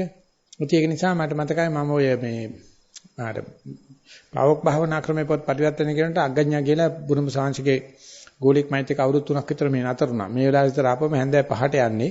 ඉතින් අපි දෙන්න එයා බුරුමෙන් කියනවා මම ලියනවා. මං ඇත්තට මුස්ලිම් ජාතිකයෙක්. ඒ වුණාට පර්ෆෙක්ට්. හරිම ලස්සනයි වැඩපිළිවෙලෙම. ඉතින් යා කියනවා මම ඒක කිව්වා. මොකද මගේ තියෙන මේ දුර්ලභකම සමහරලාට වැටෙනවා මේ ඉස්සර ගොරවනවා මම. මේ වැටලා නිඳ වෙලා ගොරවනවා. දැන් දන්නවා එහෙම එකක් නැහැ. නමුත් අද්දරට යනවා. ඊපස්සේ යාට පස්සේ කිව්වා ඉතින් මම දන්නේ ඕගොල්ලෝ ලංකාවේ කොහොමද බලන්නේ කියලා. බුරුමේ එක ස්වාමීන් වහන්සේ නමක් ඉන්න බොහොම වැඩිමහල් සයඩෝ කෙනෙක්. එයා කියනවලු මේක තාම වෙලා නැත්තම් භාවනා හරියලා නැහැ කියලා. භාවනා හරියගෙන ලකුණක් තමයි කියලා. ඉතින් එයාගේ භාවනා තැනට ගියාට පස්සේ ඉතින් ඔය වගේ තැන් වලට ගිහිල්ලා තැන් වලින් කොන් වෙච්ච කට්ටිය ඔක්කොම මේ ආමතුරු කියනවලු එන්න කිසි බය වෙන දෙයක් නැහැ මේක අනිවාර්ය භාවනාවේ ලකුණක් කියලා. එයා කියනවා මේ විශාල ශාලාවක් හදලා තියනවලු ගිහිල්ලා යන් කිය ඕන වෙලාවක බලන්න ගියාට පස්සේ ගේ දංගලන අය කැරකෙන අය හිට වෙන අය පිරිලන. ඒ ආමතුරු කියනවලු මේක තමයි මේ යකා ආවේශ වෙලා දැන් මන්තරේ වැඩ. මන්ත්‍රී මතුරු වට යකා ආවේශ වෙලා නැත්තම් තාම ඉතින් තොවිලට යන්න බෑ. එක දවසක් ඊට පස්සේ මම ඒ ස්වාමීන් වහන්සේට ගියා බුරුමේ අපි 2001 ගියා මට හරි බුදුමයි ඒ ස්වාමීන් ඇත්තටම ඒ සංඝයා වහන්සේ නමක් විදිහට මොන්නම විදිහකට මේ ගිහි වැඩවලට සම්බන්ධ වෙන්නේ නැහැ කඩේකටවත් අර මේ යන්න කැමති නැහැ කොහොම හරි මයිත් එක දවස් 20 ගාණක් වාහනයක් කරන එකට ගියා අපි ඒ කියන්නේ මම පිටරට කෙනෙක් ඒ නිසා මට ගෞරවයට ඉතින් යනකොට කිව්වා ස්වාමීන් වහන්සේ වෙලා තියෙනවා මෙන්න මේ ස්වාර්ගයේ සයිඩෝගේ සෙන්ටර් එක දැන් කොට වෙලා යන් කියලා තට්ටු 3 බිල්ඩින් එකක් මේ වගේ තට්ටු දෙකක්ව වෙන් කරලා තියෙනවා කිව්වා දැන් ඇත්තට මට වෙලා තිබුණේ නැහැ. ගිහලා බලන්නේ කිව්වා මේ ඒ විවිධාකාර ඉරියව්වට පතන යා කියනවලු ඒකෙන් තමයි මේ සල්ලම් වෙන්නේ. මෙතනින් එහාට තමයි Taman තේරුම් අරගන්නේ එතෙන්දිත් අවදි වෙන්න පුළුවන් ඉස්සලා අවදියක් නැහැ. ඉස්සලා නිකන් එහෙම වෙන්න පටන් ගන්නවා. ඉතින් ඒක නිසා මේ ඒකට ලෑස්ති වෙලා ගිහිල්ලා හරහා අනේක තමයි කරන්න තියෙන්නේ. එහෙම නැතුව උගාක් වෙලා තියෙන්නේ මම හිතනවා භික්ෂුන් වහන්සේලාට ප්‍රශ්න වගේ කාන්තාවටත් ප්‍රශ්නයක් තියෙනවා මොකද පිරිසක් එක්ක ඉන්නකොට ඒක නිසා හිතනද තනියම භාවනා කරොත් මොනවා වේද බුදි ඇයිද බුදු වෙයිද අන්න ඒකයි සම්මෝහ භාවනා අඳුරලා දීලා තියෙන්නේ. එතෙන්දී කියන ලැජ්ජාව සංවේගයක් බවට පත් කරගෙන අපි මොනතරම් චරිතයක් රඟපාගෙන හිටියත් අපි ඇත්තටම කැමති නැති වුණත් මෙන්න අපේ ප්‍රകൃතිය. ඕගොල්ලෝ දන්නේ මට බැනලා ඊමේල් එකක් මේ පණිවිඩයක් කියලා දෙනවා මේ කියන්නේ කෙලිම මාව විවේචනය කරපු මේ ප්‍රශ්නයක් අහලා තිබුණා පාරමිතා සෙන්ටර් එකේදී කෙලිම බැලලා තිබුණා මම. ඔබ වහන්සේ මහා තෙරුන් වහන්සේ නමක් මූලාසනයේ ඉඳගෙන බුදි කියලා. ඔයිට වැඩිය හොඳයි තරුණ ස්වාමීන් වහන්සේලා ඔයිට වැඩිය හොඳට භාවනා කරනවා ඔබ වහන්සේ ආදර්ශවත් විය යුතු නැද්ද කියලා. ඉතින් මම කව බොහොම සන්තෝසයි. මානිදි බවක් මන් දන්නේ මම කව කොහොමවත් mind your own business. මගේ එක මම බලා ගන්නම් කියලා. නමුත් කෙලින්ම ප්‍රශ්න ලියලා තිබුණා කවුද කියලා මන් දන්නේ නැහැ. මට හරි සන්තෝෂයක් ඇති වුණා. අපි එකිනෙකාට එකිනෙකා මේ පිළිඹුවක් වෙනවා මිසක් කණ්ණාඩියක් වෙනවා මිසක් මේකේ හංගන්න දෙයක් නැහැ. හංගැව්වොත් වෙන්නේ කෙලෙසක් දිනනවා. අපිට කරන්න තියෙන්නේ මේ දුර්ලකම් තියෙනවා. මේ වගේ අපි ප්‍රසිද්ධිය ප්‍රකාශ කරනවා. අපි ලැජ්ජාවක් කරපු කැත වැඩක් නෙවෙයිනේ මේ චේතනාපූර්වක නෙවෙයිනේ. මේ තමයි ස්වභාවය. සාරිපුත්‍ර ස්වාමීන් වහන්සේ වගේ භාවනා කරනකොට ගල් වෙනකට වෙලා බුදි. සර්වඥාන්සේ ප්‍රകൃතියෙන් වගේ පෙනී හිඳලා ඇව්වා සාරිපුත්තම්බ බුදි නේද කියලා. මොග්ගල්ලාන ස්වාමීන් වහන්සේ. පචලායන සූත්‍රයේදී මේ සංසිකය සෝවන් වෙලා. ඒ ස්වාමීන් වහන්සේ ඊට පස්සේ බුදුරජාණන්සේ දීපු උපදේශ එකක්වත් බරපතල දේවල් නැහැ. බොහොම සරල උපක්‍රමයක මේක ස්වභාවේ. මොකද මේක හරහා කවදාද යන්න ඕනේ නිසා ඔකට බය වෙලත් බෑ. ඒ වගේම ඕක නරක ලකුණකුත් නෙවෙයි. හැබැයි යන්න ඉස්සලා සහ නින්දට යන්න ඉස්සලා සහ නින්දෙන් අවදුනට පස්සේ දෙකම මූල කර්මස්ථානේ පේන තේ හරිය තියෙනවනම් බය වෙන්න දෙයක් නැහැ. ඒක මේ වගේ වෙලාවල් වල ඒව සැකහැරලා මං කියන්නේ සැකහැරිය කියලා ප්‍රශ්න විසඳෙන්නේ නැහැ. නමුත් මේක කොමන් මේක ස්වභාවික දෙයක්. ඉතලා කරගත්ත දෙයක් නෙවෙයි මේ නිසා භාවනා නොකර ඉන්න හෝ කෙනෙක් මනින්න යන්නේ නැතුව අපි මේක හරහා යා යුතුයි කියන නිසා සර්වඥාන්සේ මේකට යොදලා තියෙන වචනේ තමයි පටිසල්ලාණිය කියන්නේ. පටිසල්ලාණිය කියලා කියන්නේ විවේක තනක ඉඳලයි කියලා කියන්නේ. සාමූහික වශයෙන් භාවනා කළ යුතුම නැහැ. හැබැයි සාමූහිකව හිටියොත් මේක මේ හැදෙන්න තියෙන ඉඩ වැඩි. ලැජ්ජාව වෙනවනේ. වෙන කෙනෙකුට පේනවනේ. එහෙම නැති කට්ටිය තමයි ඔය තනියෙන් භාවනා කරන්න යන්නේ. ගියාම අර ප්‍රශ්නේ එනවා බුද්ධ වෙයිද බුද්ධි යයිද කියන ප්‍රශ්නේ. ඔය ළඟ තියෙන ඔය දෙකම.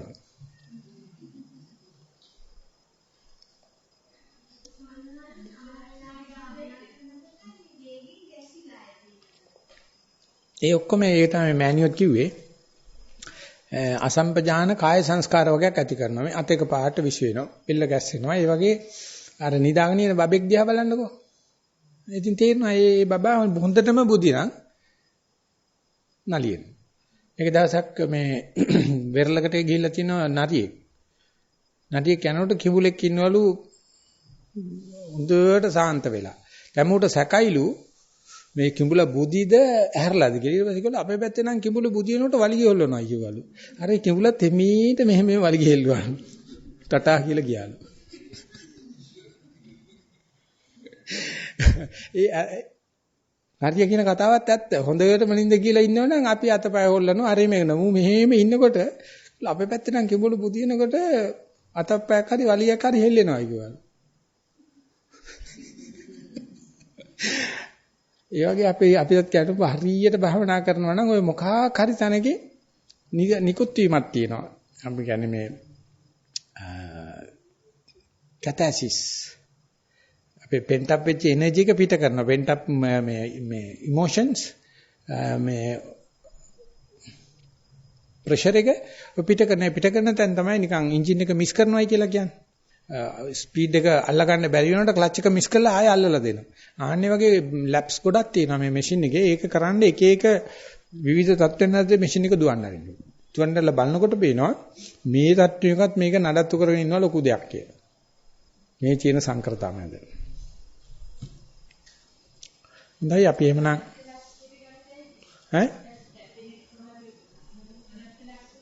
ගන්න පුළුවන් ඒකට බය නැතුව බලන්න හිටියොත්. අපිට වෙන්නේ ඒකට බය වෙනවනේ. කෝල වුණොත් ඒක අනත්ත ලක්ෂණයට යන්නේ නැහැ වෙන පැත්තකට යනවා. ඒක දැනගන්න ඕනේ භාවනාදී එක එකනට එක එක ක්‍රම අනිත්‍යත් වෙනවනේ ඒකේ. අපි බලා හිටුවාට නිට්ටිය නැහැ. දඟලනවා. දුකකුත් වෙනවනේ මේක මොකද අපි කැමති නැහැ සෙනගක් ඉස්සරහා එහෙම හැල්ලු වෙනවා. දකින්න මොකද කරන්නේ වෙනවා. අනාත්ම ලක්ෂණ තියෙනවා. ਉਹ කැමැත්ත උනාට පාලනය කරන්න බෑ. දැන් අපි අර පාකින්සන් වගේ ඩිසීස් එකක් ආවට පස්සේ ඉතින් මේ මිනිස්සු ඉතින් හෙල්ලෙනවා මොන කරන්නේ? නැත්නම් කටින් ඉතෙම වැක්කිරෙන පටන් අර ගන්නවා නැතර කරන්න බෑ. ඉතින් මේකේ දැන් පාකින්සන් නැහැ කියලා කොහොමද කියන්නේ? ලාවට ඔය අන කොයි එක හරි මේකේ තියෙන්නේ බෑ. ඒක නිසා මේ ඒ දවස්වල මට මතකයි මේ දෙයයන් එල්ලෙඩ කියලා හැදෙනවා කියන එක අහලා තියෙනවද? ඔය පැපොලද සරම්පදර පුංචි කෙනකොට අපි ගෙදර මොනවද කියන්නේ? පැපොල නෙවෙයි. පැපොල. අවුරුදු කාලේට අපේ ගෙදර 4 දිනකවත් වැටෙනවා. ඉතින් ඔය අම්මා ඉතින් පොලිමට උන් අර කොහොඹ කොලයි පොලුයි කහයි. තුන දාලා කොටලා ඇලට ගිහිල්ලා නාවලා ගානවා. ඇඟේ ගාලා නාවනවා. ඉතින් සාමාන්‍යයෙන් කියනවා ඒක ඒ වතුරේ ඒ නාවන්න ඕනේ ගලන වතුරක කියලා. ගලන වතුරක නාවන්න ලිඳේ නාවලා බෑ ඒකට. ඉතින් හරිනම් මේ පැතිරෙන රෝග තියෙද්දි එලි දක්වන්න හොඳ නැහැ ඉංග්‍රීසි ක්‍රමයට. ඉතින් අම්මා ඉතින් අපි දෙන්නෙක් විතර ලණු කැලක් ගැට ගහගෙන අරගෙන යනවා දොළ ගාවට ගිහලා ඉතින් ආයේ ඉන්නේ නැහනේ වතුර දකින්නට අර පිසු බල්ලෝ වගේ අපි. නාවලා අරක ගාලා එනකොට ඉතින් මිනිස්සු අහනවා මොකද අය අරකයි මේකයි. ඉතින් කියනවා මේ දෙයියන් ඉඩක් වසංගන්න දෙයක් නැහනේ. මේ දේවනාමිතේ වසංගන්න දෙයක් නැහැ මේ හැටි මේකේ. කිය අර ගහන එනවා. කැමති නැහැ ඉතින් මොන කරන්නේ? එන්නෙම හදියට අවුරුදු නිවාඩු කාලෙට. ඉතින් තෙල් තාච්චලි පේතියන්නත් නැහැ. මේ ඉතින් අම්මා කියන්නේ මේවා ඉතින් මොනව කරන්නේ වසංගන්න බැරි දේවල් ඉතින් දෙයියන් එල්ලෙද කියන ඒ වගේ ඉතින් මේක ආවට පස්සේ කරන්න තියෙන වෙච්ච දෙයට එන්න සේරද කියලා භාවනා කරගෙන යන එකයි තියෙන්නේ.